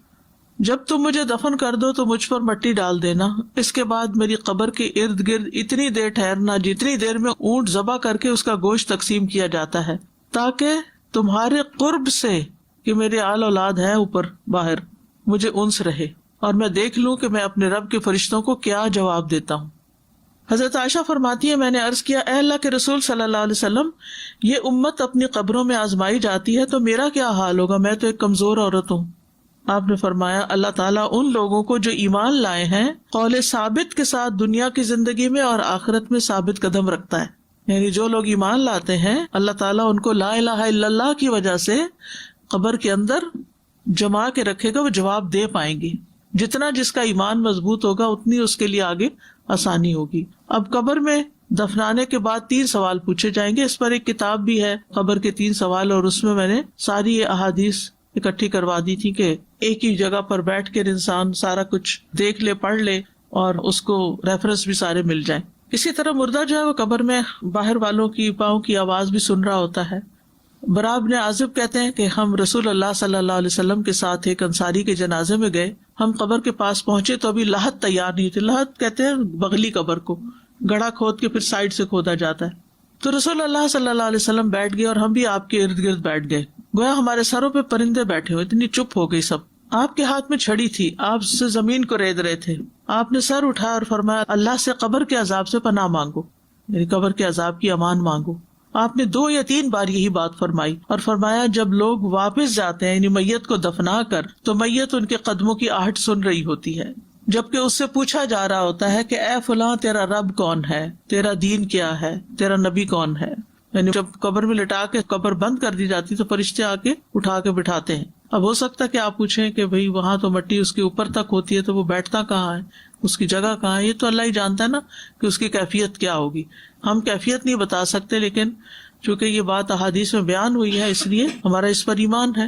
تو وہ جواب دیتا ہے جو مومن ہوتا ہے ربی اللہ دینی الاسلام، اور نبی صلی اللہ علیہ وسلم کے بارے میں کہتے ہیں رسول اللہ صلی اللہ علیہ وسلم. پھر وہ کہتے ہیں تجھے کیسے علم ہوا؟ وہ کہتا ہے میں نے اللہ کی کتاب پڑھی اور اس پر ایمان لایا اور اس کی تصدیق کی. یہ کتاب قبر میں بھی فائدہ دے گی. ابھی تعلیم القرآن شروع ہو رہا ہے نا، تو لوگ پوچھتے ہیں کیا فائدہ ہوگا اس کو پڑھ کے. تو قبر ایک حقیقت ہے اور یقینی چیز ہے جہاں ہم نے جانا ہے، تو یہ کتاب وہاں بھی فائدہ دے گی. پھر آسمان سے منادی کرنے والا کہتا ہے میرے بندے نے سچ کہا، اسے جنت کا بستر بچھا دو، اس کو جنت کا لباس پہنا دو، اس کے لیے جنت کی طرف سے دروازہ کھول دو. تو وہاں جنت کی طرف سے ہوائیں، راحتیں اور خوشبوئیں آنے لگتی ہیں اور اس کی قبر کو انتہائی وسیع کر دیا جاتا ہے اور اس کو کہا جاتا ہے اب تم سو جاؤ جیسے ایک دلہن سو جاتی ہے. یعنی بہت اعلیٰ درجے کی ٹریٹمنٹ کی جاتی ہے اس کے ساتھ، کیونکہ اس نے سارے جواب صحیح دیے، اس آزمائش اور فتنے سے باہر نکلا، ٹیسٹ پاس کر لیا. اس کے بعد کافر کا اور منافق کا ذکر کیا گیا. اس سے بھی یہ سوال ہوتے ہیں لیکن وہ جواب نہیں دے پاتا. وہ کہتا ہاں لا ادری، مجھے نہیں پتا. ان تینوں سوالوں کا جواب ہی دیتا ہے. تو کہا جاتا ہے اس نے جھوٹ کہا، اس کے لیے آگ کا بستر بچھاؤ، آگ کا لباس پہناؤ اور اس کے لیے دوزخ کی طرف دروازہ کھول دو. پھر اسے سخت تپش اور گرم ہوا آنے لگتی ہے، قبر تنگ کر دی جاتی ہے، اس کی پسلیاں ایک طرف سے دوسری طرف گھس جاتی ہیں. پھر ایک اندھا گنگا فرشتہ اس میں مقرر کر دیا جاتا ہے جس کے پاس لوہے کا بھاری گرز ہوتا ہے، اگر وہ پہاڑ پہ بھی مار دیا جائے تو پہاڑ بھی مٹی مٹی ہو جائے. پھر وہ اس کے ساتھ اس کو ایسی چوٹ مارتا ہے جس کی آواز جنوں اور انسانوں کے علاوہ مشرق اور مغرب کے درمیان ساری مخلوق سنتی ہے. پھر وہ مٹی ہو جاتا ہے، پھر دوبارہ اس میں روح لوٹائی جاتی ہے اور پھر دوبارہ وہ زندہ ہوتا ہے اور پھر مارا جاتا ہے. اور یہ عذاب اس کو قیامت تک ہوتا رہے گا. اللہ تعالیٰ بچا کے رکھے. قبر میں عذاب کے علاوہ نعمتیں بھی ہیں. مومن کو موت کے وقت اللہ کی رضامندی اور عزت ملنے کی خوشخبری دی جاتی ہے. مومن کے لیے قبر روشن اور وسیع ہو جاتی ہے، سبزے سے بھر دی جاتی، یعنی گرینری اس کو پھر نظر آتی ہے. نیک اعمال اس کی قبر کی تنہائی کو دور کر دیتے ہیں. یعنی ویسے تو قبر میں اکیلے ہوتا ہے انسان، لیکن نیک اعمال جو ہیں وہ اس کی تنہائی دور کر دیتے ہیں. وہاں مسند احمد میں آتا ہے قبر میں مومن کے پاس خوبصورت لباس، انتہائی عمدہ خوشبو والا ایک آدمی آتا ہے. کہتا ہے ابشر بالذی یسرک ھذا یومک الذی کنت توعد. اس چیز کی خوشخبری پاؤ جو تمہیں خوش کرے گی، یہ وہی دن ہے جس کا تم کو وعدہ دیا جاتا تھا. وہ پوچھتا ہے تم کون ہو؟ تمہارا چہرہ ہی خیر کا پتہ دیتا ہے. وہ کہتا ہے انا عملک الصالح، میں تمہارا نیک عمل ہوں. اس پر وہ کہتا ہے رب قیامت جلدی قائم کر دے تاکہ میں اپنے گھر والوں اور مال میں واپس لوٹوں. اس سے بھی پتہ چلتا ہے نا کہ اگر دنیا میں انسان اکیلے ہونے سے گھبراتا نہیں ہے، اللہ کے ذکر میں اس کا دل لگ جاتا ہے، وہ اچھی باتوں میں، کچھ سیکھنے میں، کچھ سکھانے میں، تو قبر کی تنہائی بھی پھر اس کو نہیں کاٹے گی انشاءاللہ، کیونکہ اس نے دنیا میں اپنے لیے انف اعمال اکٹھے کر لیے جو اس کے ساتھی بنے. پھر اس کے لیے جنت کی طرف سے دروازہ کھولا جاتا ہے، اس کی خوشی اور سرور میں اضافہ ہو جاتا ہے. پھر اسی طرح کچھ لوگوں کو رزق بھی دیا جاتا ہے. رسول اللہ صلی اللہ علیہ وسلم قبر کے گڑھے کے کنارے ایک مرتبہ بیٹھ گئے ایک انصاری کے جنازے میں. قبر کھودنے والے کو تلقین کرنے لگے سر کی جانب سے کھلا کرو قبر کو اور دونوں پاؤں کی طرف سے بھی اس کو کھلا کر دو، اس کے لیے جنت میں انگور کے بہت سے خوشے. تو اعمال ہی کا بدلہ ہے نا. اسی طرح مومن جب اپنی قبر کی کشادگی کو دیکھتا ہے اور اس کو تو اتنا کچھ مل گیا، اس کی قبر باغ بن گئی، تو وہ کہتا ہے مجھے چھوڑو، میں گھر والوں کو خوشخبری سنا دوں کہ میں ٹھیک ہوں بالکل. لیکن اسے اجازت نہیں ملتی اور کہا جاتا تم آرام سے یہاں رہو، کیونکہ اللہ تعالیٰ نے یہ حقیقتیں غیب میں رکھی، ہمیں نہیں پتا ان کی حقیقت کیا ہے. اور مومن کو تو سلا دیا جاتا ہے وہاں آرام کرو، اب دنیا میں بہت کام کر لیا. نبی صلی اللہ علیہ وسلم نے فرمایا قبر میں 70 گز فراخی کر دی جاتی ہے، پھر اس کے لیے اس میں روشنی کر دی جاتی ہے، پھر اسے کہا جاتا ہے سو جاؤ. تو وہ کہتا ہے میں اپنے گھر والوں کی طرف لوٹ جاؤں تاکہ میں انہیں خبر دوں. تو وہ دونوں فرشتے کہتے ہیں اس دلہن کی طرح سو جاؤ جسے کوئی نہیں جگاتا مگر وہ جو اس کو سب سے زیادہ پیارا ہوتا ہے، یہاں تک کہ اللہ اسے اس کی خوابگاہ سے اٹھائے گا. یعنی اللہ تعالیٰ ہی اب اس کو اٹھائے گا، اب واپسی کا کوئی راستہ نہیں. لیکن برے انسان جو ہیں ان کی بہت شامت آئے گی اور وہ کوئی فریاد کو نہیں پہنچے گا جن کے پاس نیک عمل نہ ہو. حتیٰ کہ جب انسان کا جنازہ جا رہا ہوتا ہے نا تو برا انسان جو ہوتا ہے اس وقت بھی رو رہا ہوتا ہے اور کہہ رہا ہوتا ہے کہ مجھے کدھر لے کے جا رہے ہو، کیونکہ اس کو پہلے سے بتا دیا جاتا ہے کہ تمہارا انجام اچھا نہیں ہے، ہائے بربادی، تم اسے کہاں لے جا رہے ہو. اور یہ آواز بھی انسان کے علاوہ باقی مخلوق سن رہی ہوتی ہے. اگر انسان سن لے تو بے ہوش ہو جائے، برداشت نہ کر سکے. اور برے انسان کے پاس جو اس کے اعمال ہیں، بدصورت گندے کپڑوں والا ایک آدمی آتا ہے. آپ دیکھیں کہ اگر آپ کے ساتھ بھی کوئی بیٹھ جائے نا جو نہایا نہ ہو اور یا اس کے کپڑے گندے ہوں، یا کوئی کچن سے نکل کر آیا ہو بغیر کپڑے چینج کیے، یا پسینے میں ہو کوئی، کیسا دل گھبراتا ہے، انسان بیٹھ نہیں سکتا وہاں. تو یہ قبر میں اس کا ساتھی بن جاتا ہے جو برے اعمال کرنے والا. جھوٹ، غیبت، چغلی، فتنہ فساد، دوسروں کو اذیت دینا، یہ ساری چیزیں وہاں پر اس کے لیے اذیت کا باعث بن جائیں گی. نبی صلی اللہ علیہ وسلم نے فرمایا کیا تم جانتے ہو کہ یہ آیت فَإِنَّ لَهُ مَعِيشَةً ضَنْكَ وَنَحْشُرُهُ يَوْمَ الْقِيَامَةِ أَعْمَىٰ، یہ کس کے بارے میں نازل ہوئی؟ تمہیں معلوم ہے کہ تنگ حالی کیا ہے؟ انہوں نے عرض کیا اللہ اور اس کا رسول ہی بہتر جانتے ہیں. آپ نے فرمایا کافر کا اس کی قبر میں عذاب سے دوچار ہونا ہے. اس ذات کی قسم جس کے ہاتھ میں میری جان ہے، اس پر 99 سانپ مسلط کر دیے جاتے ہیں. تو قبر میں کیڑے مکوڑے اور سانپ بھی ہوتے ہیں. کچھ لوگ عذاب قبر سے محفوظ رہیں گے، جیسے شہید ہونے والا، سورۃ الملک پڑھنے والا، پیٹ کے مرض میں فوت ہونے والا، سرحدوں کی حفاظت کرنے والا، جمعہ کے دن یا رات کو فوت ہونے والا. جمعہ کی رات ایک دن پہلے آتی ہے جمعے سے اور مغرب کے ساتھ شروع ہو جاتی. تو اس کے برعکس عذاب قبر پانے والے جو ہیں اس میں کفر اور نفاق والے لوگ ہیں، مشرک. نبی صلی اللہ علیہ وسلم اپنے گدھے پہ سوار ہو کر بنو نجار کے باغ میں جا رہے تھے. زید بن ثابت کہتے ہیں ہم بھی آپ کے ساتھ تھے کہ اچانک وہ گدھا بدک گیا، قریب تھا کہ آپ کو نیچے گرا دے، ایک دم رسی توڑا کے آگے بھاگا. دیکھا تو وہاں 5-6 قبریں تھیں. آپ نے فرمایا کہ کیا ان قبر والوں کو کوئی جانتا ہے یہ کس کی قبریں تھیں یہاں؟ ایک آدمی نے کہا میں جانتا ہوں. آپ نے فرمایا یہ لوگ کب مرے ہیں؟ اس نے کہا یہ لوگ شرک کی حالت میں مرے ہیں. آپ نے فرمایا ان لوگوں کو قبروں میں عذاب ہو رہا ہے. استغفر اللہ. پھر اسی طرح چغل خور اور پیشاب کی چھینٹوں سے نہ بچنے والا، اس کے لیے بھی عذاب قبر.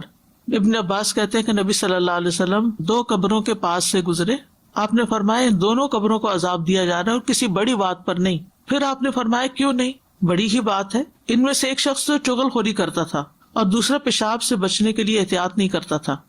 آپ نے یہ بھی فرمایا قبر کا زیادہ تر عذاب پیشاب کی وجہ سے ہوتا ہے، بس تم پیشاب کی چھینٹوں سے بچا کرو، یعنی اپنی طہارت کا اہتمام کیا. چغل خوری کیا ہوتی ہے؟ کوئی بتائے گا آپ میں سے؟ ادھر کی بات ادھر چغل خوری ہوتی ہے کہ کسی کی شکایت لگانا، خاص طور پہ ایسی باتیں کرنا کہ جس سے فساد پیدا ہو، 2 بندوں کی لڑائی اور فساد کے لیے. میں یہ پوچھ رہی تھی کہ اگر جیسے کوئی کسی کی اصلاح کے لیے ہمیں بتائے کہ کوئی کسی کی اصلاح کر سکتا ہے، تو ہم اس کی اصلاح کے لیے اگر ہم کوئی اس طرح کی بات کرتے ہیں تو کیا وہ بھی چغل خوری میں آئے گی؟ کسی سے کسی کی اصلاح ہو رہی ہو. چغل خوری فساد کے لیے ہوتی ہے، لڑانے کے لیے 2 دوستوں کو. مثلاً اگر 2 لوگوں کی آپس میں بہت اچھے ٹرمز ہیں، ہسبینڈ وائف کی ہیں، ہسبینڈ وائف کے بیچ میں ہی اگر بہت اچھی بنی ہوئی ہے تو دوسروں کو کھلتی ہے یہ بات، اور اس حسد کی بنا پر وہ سوچتے ہیں کہ کیوں نہ ان کے درمیان لڑائی ڈلوائی جائے، تو وہ کوئی نہ کوئی بات بنا کے وہ مچا دیتے. تمہیں پتہ تمہاری بیوی تمہارے بارے میں کیا کہتی ہے، اور بیوی کو تمہیں پتہ تمہارا شوہر باہر کیا کرتا ہے، اور اس طرح کی باتیں کر کے ان کے درمیان پھوٹ ڈلوا دے، انسان لڑائی ڈلوا دے. ایک ہوتا ہے صرف غیبت. وہ غیبت کیا ہوتی ہے؟ وہ کسی تھرڈ پارٹی کی بات ادھر سے ادھر کوئی ساتھ جھوٹ بنا کے لگا، اس میں مقصد یہ نہیں ہوتا کہ لڑائی پڑے، وہ ویسے ہی عادت ہوتی ہے لوگوں کی دوسروں کی برائیاں چننا اور آگے پھیلانا. لیکن جہاں یہ نیت ہو نا کہ ان دونوں کے درمیان پھوٹ پڑ جائے، وہ اصلاح کے لیے نہیں ہوتی، وہ فساد کے لیے ہوتی ہے. فساد کے لیے کی گئی بات چغل خوری ہوتی ہے. اصلاح تو ڈائریکٹ ہی کرنی چاہیے. بہت سی خرابیوں سے انسان بچ جاتا ہے اگر انسان ادھر کی بات ادھر کی ادھر سے وہ گھما پھرا کے پتہ نہیں کس طرح، جس کے ساتھ معاملہ ہے اس کے ساتھ ڈائریکٹ بات کر لی جائے اور اللہ سے دعا کیا کرے کہ اللہ تعالیٰ مجھے جرأت عطا کر کہ میں جس کے اندر کوئی خرابی دیکھوں اسی کو بتاؤں بجائے اس کے کہ کسی اور کو بتاؤں. ٹھیک ہے نا؟ اس سے بہت ساری مشکلات سے انسان بچ جاتا ہے. اللہ یہ کہ اس کو سمجھ نہیں آ رہی کہ وہ کیا طریقہ اختیار کرے. تو مشورے کے لیے کسی سے انسان بات کر سکتا ہے، لیکن ایسی خواہ مخواہ میں باتیں نہیں کرنی چاہیے. سیف سائڈ دوسری چیز جو عذاب قبر کا باعث بنتی ہے وہ پیشاب کی چھینٹیں ہیں. پیشاب کی چھینٹوں سے بچنا چاہیے اور اس کے لیے استنجا بھی کرنا چاہیے، کیونکہ کچھ لوگ صرف ٹیشو صاف کر کے اٹھ جاتے ہیں تو پیشاب جسم کو لگا رہ جاتا ہے، تو وہ کافی نہیں ہے. پھر اسی طرح خیانت کرنے والا جو ہے، استغفر اللہ، یعنی اللہ کے مال میں سے کچھ چیز چرا لینا. نبی صلی اللہ علیہ وسلم کا ایک غلام تھا، مدعم اس کا نام تھا. جب وہ خیبر فتح ہوا تو بہت سے مال غنیمت میں باغات تھے اور گائے، اونٹ اور اس طرح کی چیزیں جو زرعی زمینیں وغیرہ تھی. تو لوگ نبی صلی اللہ علیہ وسلم کے ساتھ واپس لوٹے وادی القرا کی طرف، تو آپ کا غلام ساتھ تھا. تو اس دوران جب نبی صلی اللہ علیہ وسلم کا کجاوا اتار رہا تھا وہ، تو ایک تیر آ کے اس کو لگا. تو لوگوں نے کہا شہادت مبارک ہو اس کو. آپ نے فرمایا ہرگز نہیں، اس ذات کی قسم جس کے ہاتھ میں میری جان ہے، جو چادر اس نے خیبر کے دن تقسیم ہونے سے پہلے مال غنیمت سے چرائی تھی، وہ اس پہ آگ کا شعلہ بن کے بھڑک رہی ہے. یہ بات سن کے ایک آدمی 2 تسمے لے کے نبی صلی اللہ علیہ وسلم کی خدمت میں حاضر ہو گیا. کہنے لگا یہ چیز میں نے اٹھائی تھی. آپ نے فرمایا یہ بھی آگ کا ایک یا 2 تسمے بنتے ہیں. تو اللہ کے مال کی حفاظت بھی کرنی چاہیے اور اس میں سے کچھ چرانا نہیں چاہیے. پھر جھوٹ بولنے والا، نبی صلی اللہ علیہ وسلم کو خواب میں دکھایا گیا تھا کہ ایک شخص کی باچھ چیری جا رہی تھی، کیونکہ وہ بہت ہی جھوٹا تھا. ایک جھوٹی بات کرتا، اس سے وہ جھوٹ نقل کیا جاتا، یہاں تک کہ دنیا کے کونے کونے میں پہنچ جاتا. قیامت تک اس کو یہی سزا ملتی رہے گی. پہلے زمانے میں تو یہ جھوٹ کونے کونے تک پہنچانا بڑا مشکل تھا، لیکن آج آپ ایک جھوٹی بات کر دیں، استغفر اللہ، اور وہ اس طرح پھیلتی ہے جنگل کی آگ کی طرح. تو اس لیے بہت احتیاط کی ضرورت ہے. غلط بیانی نہیں کرنی چاہیے، خاص طور پہ سوشل میڈیا پر. باقاعدہ لوگ ویڈیو بنانے بیٹھ جاتے ہیں، جھوٹی خبریں. کل میرا ایک پروگرام تھا ریڈیو اسٹیشن پر، تو بعد میں بات چیت ہو رہی تھی، تو میں ان سے ایسے اپنی انفارمیشن کے لیے پوچھ رہی تھی کہ آپ لوگ خبریں کہاں سے لیتے ہیں. تو انہوں نے بتایا کہ ہم نے واشنگٹن پوسٹ کی سبسکرپشن لی ہوئی ہے، فلاں فلاں جگہ کی، لیکن ہم فلاں کنٹری سے کوئی خبر نہیں لیتے، کیونکہ وہاں پر اکثر خبریں فیبریکیٹڈ ہوتی ہیں، جھوٹ ہوتی ہیں. ایک جھوٹ عام 1 on 1 کسی کے ساتھ جھوٹ بولنا ہے وہ بھی غلط ہے، لیکن ایک جھوٹ پوری قوم کے ساتھ بولنا اور پھر اس کا خبروں میں، اخباروں میں چھپ جانا اور بندے بندے کا پڑھنا یا ٹیلی ویژن پہ نشر ہونا، افسوس کے ساتھ یہ مسلمانوں کا کردار ہو گیا آج. یعنی دوسرے کے بارے میں جھوٹا پروپیگنڈا شروع کر دے، بغیر تحقیق کے باتیں آگے پہنچانا. اس میں تو بہت کم لوگوں کو میں نے دیکھا ہے جو بچے ہوئے ہیں. اچھا بعض اوقات کیا ہوتا ہے کہ اوپر ٹائٹل کچھ اور دیا ہوتا ہے صرف یعنی لوگوں کے اٹینشن گریب کرنے کے لیے، اور نیچے بالکل کچھ اور ہوتا ہے. تو یہ بھی ایک جھوٹی دعوت ہے نا، یعنی جھوٹ بولا آپ نے، یہ جو آپ اوپر کہہ رہے ہیں غلط بیانی کی اندر کیا ہے. پھر اسی طرح بے جا باتیں کرنے والا، نبی صلی اللہ علیہ وسلم نے فرمایا جب کوئی مرنے والا مرتا ہے اور اس پر رونے والا کھڑا ہو اور کہے کہ اے میرے پہاڑ یا با جبل ہو، یعنی ایک ان کا طریقہ تھا کسی کو بڑا بنانے کا نا، جیسے کہتے ہیں آئرن وومن، اور یعنی پہاڑ جیسا حوصلہ، اور فلاں اے میرے سردار، یہ اس طرح کے کوئی اور الفاظ اس کے بارے میں کہے میت کے بارے میں، تو میت پر 2 فرشتے مقرر کیے جاتے ہیں جو اس کے سینے پہ گھونسے مارتے ہیں اور پوچھتے ہیں تم ایسے ہی تھے. جھوٹی تعریفیں بھی نہیں کرنی چاہیے. یہ جو ہم پڑھتے ہیں نا کہ میت کے بارے میں اچھی تعریف کرو تاکہ گواہی اچھی ہو، تو جھوٹی بھی نہ کرو، جو وہ نہیں ہے وہ بھی نہ کرو، کیونکہ اس کو ثواب نہیں ملنا، الٹا اس کو سزا ملنی ہے. پھر اسی طرح علم حاصل کرنے کے بعد مرتد ہونے والا. حضرت انس کہتے ہیں کہ ایک شخص پہلے عیسائی تھا، پھر مسلمان ہو گیا، اس نے سورۃ البقرہ اور آل عمران پڑھی، وہ نبی صلی اللہ علیہ وسلم کا کاتب بن گیا، پھر مرتد ہو کر دوبارہ عیسائی بن گیا. کہنے لگا جو کچھ میں نے لکھ کے دیا ہے وہ میں نے لکھا ہے، اس کے سوا محمد کو کچھ بھی معلوم نہیں صلی اللہ علیہ وسلم. تو اللہ نے اس کو موت دے دی، لوگوں نے اسے دفن کیا. صبح ہوئی تو وہ زمین سے باہر پھینکا ہوا تھا. لوگوں نے کہا کہ یہ محمد صلی اللہ علیہ وسلم کے ساتھیوں کا کام ہے، چونکہ ان کا دین چھوڑا تو اس لیے. انہوں نے پھر دوبارہ اس کو دفن کیا، اس زیادہ گہری قبر کھودی. صبح ہوئی تو پھر وہ باہر تھا، پھر تیسری دفعہ پھر ایسے ہی کیا. اب یہ کہ اس کے بعد وہ سمجھ گئے کہ یہ کسی انسان کا کام نہیں ہے، یہ اللہ کی طرف سے ہو رہا ہے کہ زمین اس کو نہیں پناہ دے رہی. اب قبر کے عذاب کے علاوہ فتنہ دجال جو ہے ایک بہت بڑا فتنہ ہے، جو زمین کا سب سے بڑا فتنہ ہے. نبی صلی اللہ علیہ وسلم نے فرمایا حضرت آدم کی پیدائش سے لے کر قیامت کے درمیانی وقفے میں دجال سے زیادہ کوئی بڑا واقعہ پیش نہیں آیا. ہر نبی نے دجال سے ڈرایا. پھر یہ کہ جب دجال آ جائے گا تو اس کے بعد ایمان لانا کسی کو فائدہ نہیں دے گا. رسول اللہ صلی اللہ علیہ وسلم فرمایا دجال میری امت میں نکلے گا، یعنی آپ کی امت اس وقت ہوگی دنیا میں جب دجال سامنے آئے گا. مکہ اور مدینہ کے سوا پوری دنیا میں یہ فتنہ پھیل جائے گا. دجال داہنی آنکھ سے کانا ہوگا، اس کی آنکھ پھولے ہوئے انگور کی طرح ہوگی، گھنے بالوں والا ہوگا، اس کی دونوں آنکھوں کے درمیان کاف فا را لکھا ہوا ہوگا. وہ دن بڑے سخت دن ہوں گے جب دجال آئے گا. حضرت عائشہ کہتی ہے کہ ایک مرتبہ رسول اللہ صلی اللہ علیہ وسلم نے خروج دجال کے موقع پر پیش آنے والی تکالیف کا ذکر کیا. میں نے پوچھا اے اللہ کے رسول اس دن اہل عرب کہاں ہوں گے؟ فرمایا اے عائشہ اس زمانے میں اہل عرب بہت تھوڑے ہوں گے. میں نے پوچھا ایمان والوں کا کھانا کیا ہوگا؟ فرمایا جو فرشتوں کا ہوتا ہے، تسبیح، تکبیر، تحمید، تحلیل، یعنی سبحان اللہ والحمد للہ ولا الہ الا اللہ واللہ اکبر. میں نے پوچھا ان دنوں کون سا مال بہتر ہوگا؟ نبی صلی اللہ علیہ وسلم نے فرمایا وہ طاقتور غلام جو اپنے مالک کو پانی پلا سکے. رہا کھانا تو وہ تو ہوگا ہی نہیں، یعنی کھانے کے لیے کوئی چیز نہیں بچے گی. اللہ تعالیٰ اس فتنے سے محفوظ رکھے. آپ صلی اللہ علیہ وسلم نے یہ بھی فرمایا تمہارے بعد ایک گمراہ کن کذاب آئے گا، اس کے سر کے پچھلے حصے میں شکنیں بنی ہوئی ہوگی گھنگرالے بالوں کی وجہ سے. آپ نے یہ 3 بار فرمایا پہچان کرانے کے لیے کہ امت پہچان جائے اور اس کی باتوں میں نہ آئے. آپ صلی اللہ علیہ وسلم نے فرمایا، صحیح بخاری کی روایت ہے، دجال جس وقت خروج کرے گا اس کے ساتھ پانی اور آگ ہوگی. جو چیز لوگوں کو آگ نظر آئے گی وہ ٹھنڈا پانی ہوگا، جو پانی نظر آئے گا وہ جلانے والی آگ ہوگی، یعنی چیزوں کی شکل بدل جائے گی. تم میں سے جو شخص اسے پائے اسے چاہیے کہ آگ دینے والی چیز میں غوطہ لگائے کیونکہ میٹھا اور ٹھنڈا پانی ہوگا. آپ صلی اللہ علیہ وسلم نے یہ بھی فرمایا کہ تمہارے بعد یہ گمراہ کن کذاب آئے گا جس کے سر میں پیچھے سے شکنیں بنی ہوگی اور وہ یہ دعویٰ کرے گا کہ میں تمہارا رب ہوں. یعنی اصل فتنہ کیا ہے کہ وہ رب ہونے کا دعویٰ کرے گا. تو جو شخص یہ کہہ دے لست ربنا، تم نہیں ہو ہمارے رب، لیکن ربنا اللہ، ہمارا رب تو اللہ ہے، علیہ توکلنا، اس پر ہم نے توکل کیا، وإلیہ انبنا، اسی کی طرف ہم نے رجوع کیا، نعوذ باللہ من شرک، ہم تیرے شر سے اللہ کی پناہ میں اپنے آپ کو دیتے ہیں. یعنی جو رد چاہیے ہوگی اس کو رد کرنے کے لیے. اس سلسلے میں جو دعائیں نبی صلی اللہ علیہ وسلم نے سکھائیں، نبی صلی اللہ علیہ وسلم ہر نماز کے بعد یہ دعا پڑھا کرتے تھے، اللہم انی اعوذ بک من عذاب القبر واعوذ بک من فتنۃ المسیح الدجال واعوذ بک من فتنۃ المحیا وفتنۃ الممات اللہم انی اعوذ بک من المأثم والمغرم. حضرت عائشہ فرماتی ہے کہ میں نے رسول اللہ صلی اللہ علیہ وسلم کو نماز کے اندر دجال کے فتنے سے پناہ مانگتے سنا.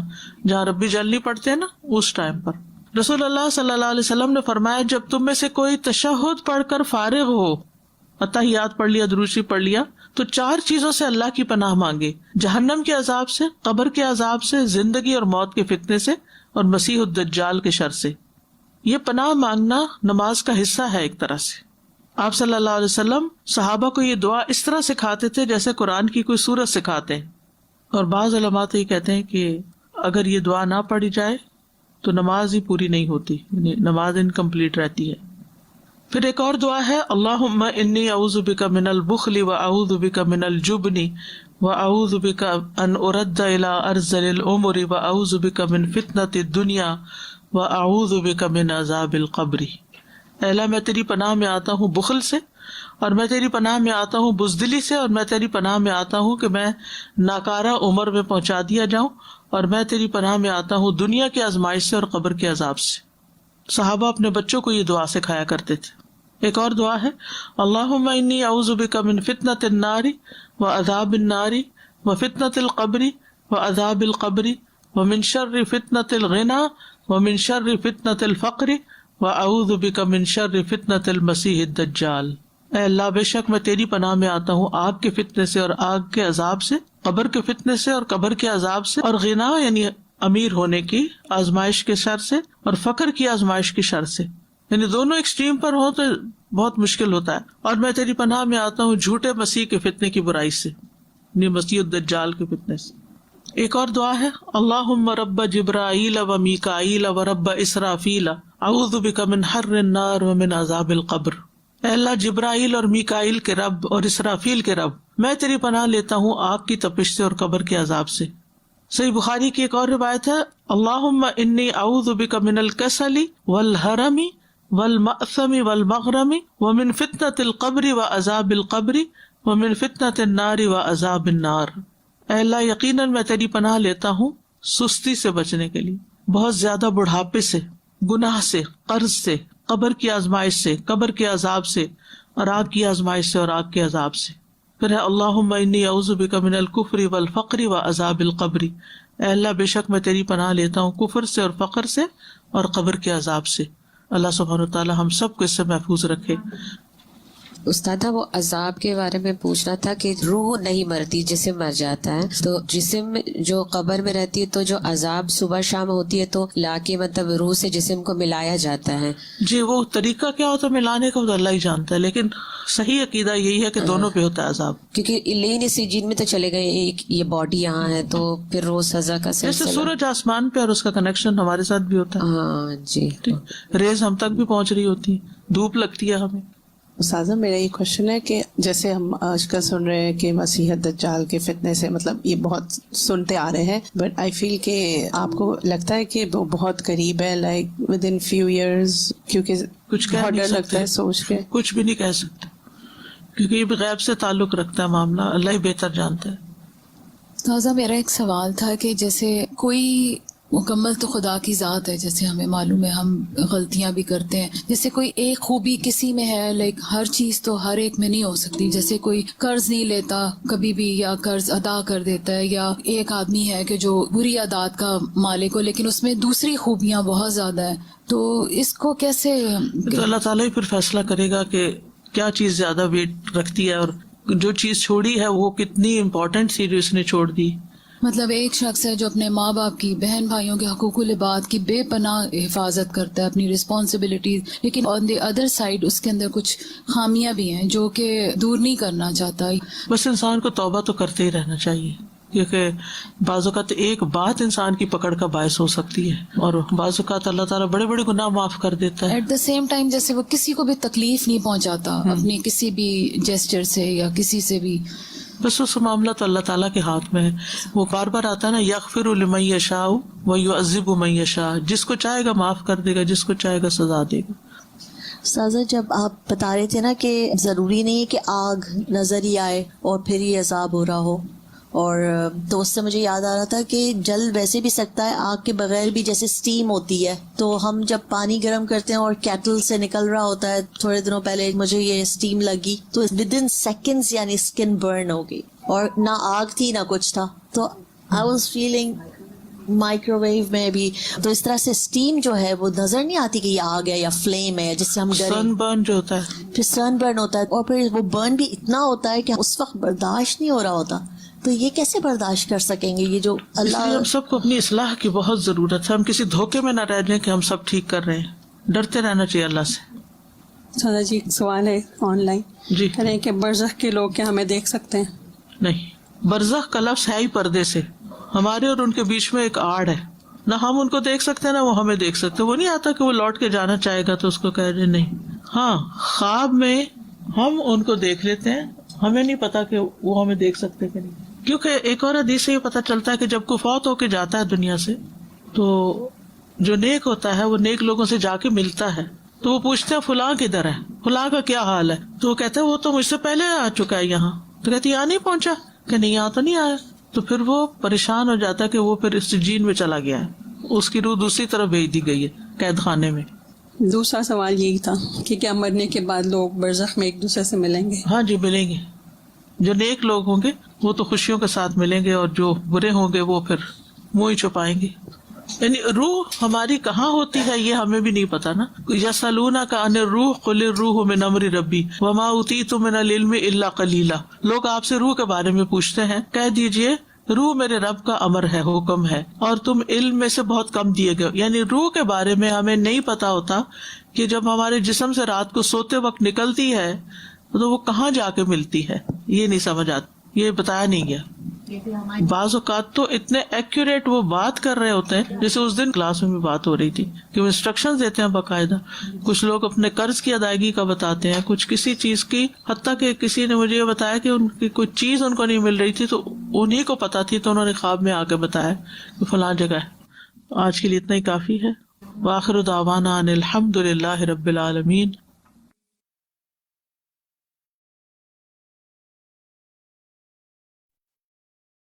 السلام علیکم ورحمۃ اللہ وبرکاتہ. الحمدللہ بہت انفارمیٹیو ہم نے نالج حاصل کی آج. تو ہم ڈسکشن کی طرف آتے ہیں، دیکھتے ہیں کہ آج ہم نے کیا سیکھا، کیا سمجھا. پہلا سوال جو ہے میں چاہوں گی کہ آپ میں جو میرے ساتھی چیٹ میں ہمارے ساتھ ہیں جو بہت ایکٹیو رہتے ہیں وہ چیٹ میں لکھیں. یہ میں آنسر لائیو نہیں لوں گی بلکہ چیٹ میں لوں گی. دیکھیے اس آیت کو, سورۃ غافر کی آیت ہے 46. اس بتائیے کہ یہ آیت کس بات پر واضح دلیل ہے. میں چیٹ میں دیکھتی ہوں آپ کیا لکھ رہے ہیں. وہاں لکھیے کہ یہ آیت کس بات پر دلیل, واضح دلیل ہے. النار یعرضون علیہا غدوا وعشیا ویوم تقوم الساعۃ ادخلوا آل فرعون اشد العذاب. جی بالکل الحمدللہ, یہ آسیہ باسط نے درست جواب دیا کہ یہ آیت عذاب قبر پر دلیل ہے. تو لکھ لیں اپنے پاس, قبر کے عذاب پر سب سے پہلا جواب آسیہ کا آیا تھا, بعد میں اور جواب بھی آ رہے ہیں جو بتا رہے ہیں کہ یہ عذاب قبر پہ دلیل ہے. وہ جواب بالکل درست ہے. ذرا سا اس کو اور آگے دیکھتے ہیں, پھر اینڈ میں ہم مزید کنکلوڈ کریں گے. نیکسٹ کویسچن دیکھیے جی. نیکسٹ سوال جو ہے وہ ہم سورۃ الانعام کی آیت 93 سے آپ سے پوچھ رہے ہیں. پڑھے اس آیت کو اور دیکھیے کہ اس آیت میں واضح طور پر کس چیز کی طرف اشارہ ہے. چیٹ میں لکھ کر جواب دیجئے. دیکھتے ہیں کون سب سے پہلے لکھتا ہے کہ اس آیت میں کس چیز کی طرف واضح طور پر اشارہ ہے. کون سا لفظ ہے جو وہ چیز بتا رہا ہے؟ قبر کا عذاب. ٹھیک ہے جی, کلثوم خولہ آپ نے کہا یہ قبر کا عذاب ہے. کیا آپ بتا سکتی ہیں کہ یہ کیا قبر کا عذاب کس لفظ سے پتہ چل رہا ہے؟ اب کوئی مجھے یہاں مائک پہ اگر بتانا چاہے تو بتائیے. ہینڈ ریز کرے, میں پوچھتی ہوں کہ وہ اس سے عربک میں کون سا ورڈ ہے؟ عسکری بیگم آپ بتائیے. ہینڈ ریز کریں جنہوں نے جواب دینا ہے. عسکری آپ بتائیے. عسکری آپ بتائیے. الہون, اس سے پتہ چل رہا ہے کہ سخت. کس سے؟ عذاب الہون. نہیں, اس سے نہیں پتہ چل رہا, ایک اور سے پتہ چل رہا ہے. ٹھیک ہے, فریدہ آپ بتائیے. فریدہ آپ بتائیے. تکبر سے کرتے تھے. نہیں. ناظرہ آپ بتائیے. نہیں. جنہوں نے بتانا ہے عروج آپ بتائیے. دیکھتے ہیں نا, استاذہ نے واضح بھی کیا تھا اس کو کہ یہ لفظ بتا رہا ہے. جی عروج بتائیے. غیر الحق. نہ اور کون بتائے گا؟ نام بتائیے جنہوں نے بتانا ہے. کون بتانا چاہے گا؟ نام بتائیں. ممتاز آپ بتائیے. رابعہ بتائیں. چلے ممتاز بتائیں, پھر رابعہ آپ سے پوچھتے ہیں. یہ میرے خیال غمرات ہے. غمرات ورڈ جو ہے. نہیں. رابعہ آپ بتائیے. والملائکۃ باسطوا ایدیہم اخرجوہم انفسکم. وہ تو جان نکالنے کی بات بتاؤں. یاسمین بتائیے. جو دوسروں کے بارے میں غیبت کرتی ہیں, ناحق باتیں کرتی ہیں. نہیں, یہ میں نے عربک کا ایک ورڈ پوچھا ہے جس سے آپ کو یہ پتہ چلے گا. سبحان اللہ. دیکھیں اب میں آپ کو بتاتی ہوں. وہ ورڈ ہے بس اب میں بتا رہی ہوں, آپ سنیے. اب آپ پلیز سنیے, آپ سب سنیے. الیوم, آج کے دن. یا آج کا دن کون ہے؟ جس وقت جان نکال لی جائے گی. الیوم, آج تم رسوائی کے عذاب کی سزا دیے جاؤ گے. تو اس کا کیا پتہ چل رہا ہے کہ موت کے ساتھ ہی عذاب شروع ہو جائے گا. ٹھیک ہے. یہ ویسے تو یہ اوور آل پوری آیت اس میں ہے کہ یہ جو دیکھیں نا, اس میں کہاں سے پتہ چل رہا ہے کہ نکالو اپنی جانیں, آج تم رسوائی کے عذاب کی سزا دیے جاؤ گے. یعنی جان نکلنے کے بعد سزا ختم نہیں ہو رہی تمہاری. کہ وہ جو لوگ کہتے ہیں نا کہ زندگی سے جان چھوٹے گی تو غموں سے بھی جان چھوٹ جائے گی. نہیں, اب تمہارا ایک اگلی کہانی ہونے والی ہے اور تم اپنے کیے کی سزا دیے جاؤ گے. تو یہ بہت اہم آیت ہے, اس کو بھی اپنے پاس لکھ لیں. چلیے جی نیکسٹ آتے ہیں. نیکسٹ دیکھیں جی آیت سورۃ البقرہ. آج 3 آیات استاذہ نے ڈسکس کی تھی, ہم تینوں کو آپ سے ڈسکس کریں. مجھے چیٹ میں بتائیے کہ یہ آیت کس زندگی کے بارے میں خبر دے رہی ہے. چیٹ میں لکھیے, کیونکہ جب چیٹ میں آپ لکھتے ہیں نا تو ماشاءاللہ آپ بہت سب ایکٹیو ہوتے ہیں. برزخ, گڈ. شازی اشفاق نے سب سے پہلے لکھا اور ماشاءاللہ پھر میرے باقی ساتھی بھی لکھ رہے ہیں. گڈ. برزخ کی زندگی کے بارے میں بتا رہی ہے کہ مردہ نہ کہو, وہ زندہ ہیں جو شہید شہداء کے بارے میں ہے نا. الحمدللہ. چلے الحمدللہ. اب آتے ہیں جناب, آپ سے لائیو کچھ لیتے ہیں آنسر. دیکھیے آیت نمبر سورۃ الانعام کی آیت 93 دیکھیے. بس آگے موو ہو جائیں. اب آگے سوال, اب نیکسٹ پہ آتے ہیں کیونکہ بہت سے سوالات ہیں اور ہم نے ڈسکس کرنا ہے. ہمارے بس 10-13 منٹ ہے صرف, پھر ہم نے نیکسٹ سیگمنٹ کی طرف جانا ہے. سورۃ الانعام کی آیت 93 دیکھیے. اس آیت میں یہ ابھی پیچھے ہی ہم یہ آیت پڑھ کر آ رہے ہیں نا, اس میں ہم نے آپ سے ڈفرینٹ سوال پوچھا تھا. یہاں ہمارا سوال آپ سے ڈفرینٹ ہے. یہاں ہمارا اسی آیت سے آپ سے سوال ہے, اس آیت میں عذاب پانے والوں کے کون سے 2 جرائم بتائے گئے ہیں؟ ممتاز, منتظر آپ بتائیے. آپ کا ہینڈ. وعلیکم السلام. کچھ سے آپ ہاتھ کھڑا کریں اگر آپ بات کرنا چاہتی ہیں. جو ہاتھ کھڑا کریں گے میں پہلے ان کو موقع دوں گی. جی ممتاز بتائیے. باجی سوال دوبارہ کر لیں پلیز, مجھے صحیح سمجھ نہیں آئی سوال کی. سوال یہ ہے کہ اس آیت میں عذاب پانے والوں کے کون سے 2 جرائم بتائے گئے ہیں؟ کیا قصور تھے ان کے دونوں؟ نہیں جی فریدہ آپ سے نہیں میں پوچھ رہی ہوں, ممتاز. جی جی جی جی جی پلیز جس کا میں نام لوں صرف وہ بتائیں. ہم اپنے کلاس کو ڈسپلن کے ساتھ چلائیں گے. میں سب کو موقع دوں گی انشاءاللہ. جی ممتاز بتائیے. جی وہ آیات پر تکبر کرتے تھے, آیات کو مانتے نہیں تھے. جو مانتے ہیں وہ ایک یہ ہو گیا, اور ایک وہ ناحق باتیں کرتے تھے, اللہ کی باتوں پر ناحق باتیں کرتے تھے. گڈ, شاباش, بالکل ٹھیک, دونوں جواب درست ہیں. گڈ. چلے فریدہ آپ بات کرنا چاہ رہی تھی, آپ سے میں لے لیتی ہوں. آپ بتائیے قبر میں دفنانے کے بعد 3 سوال کون سے پوچھے جاتے ہیں؟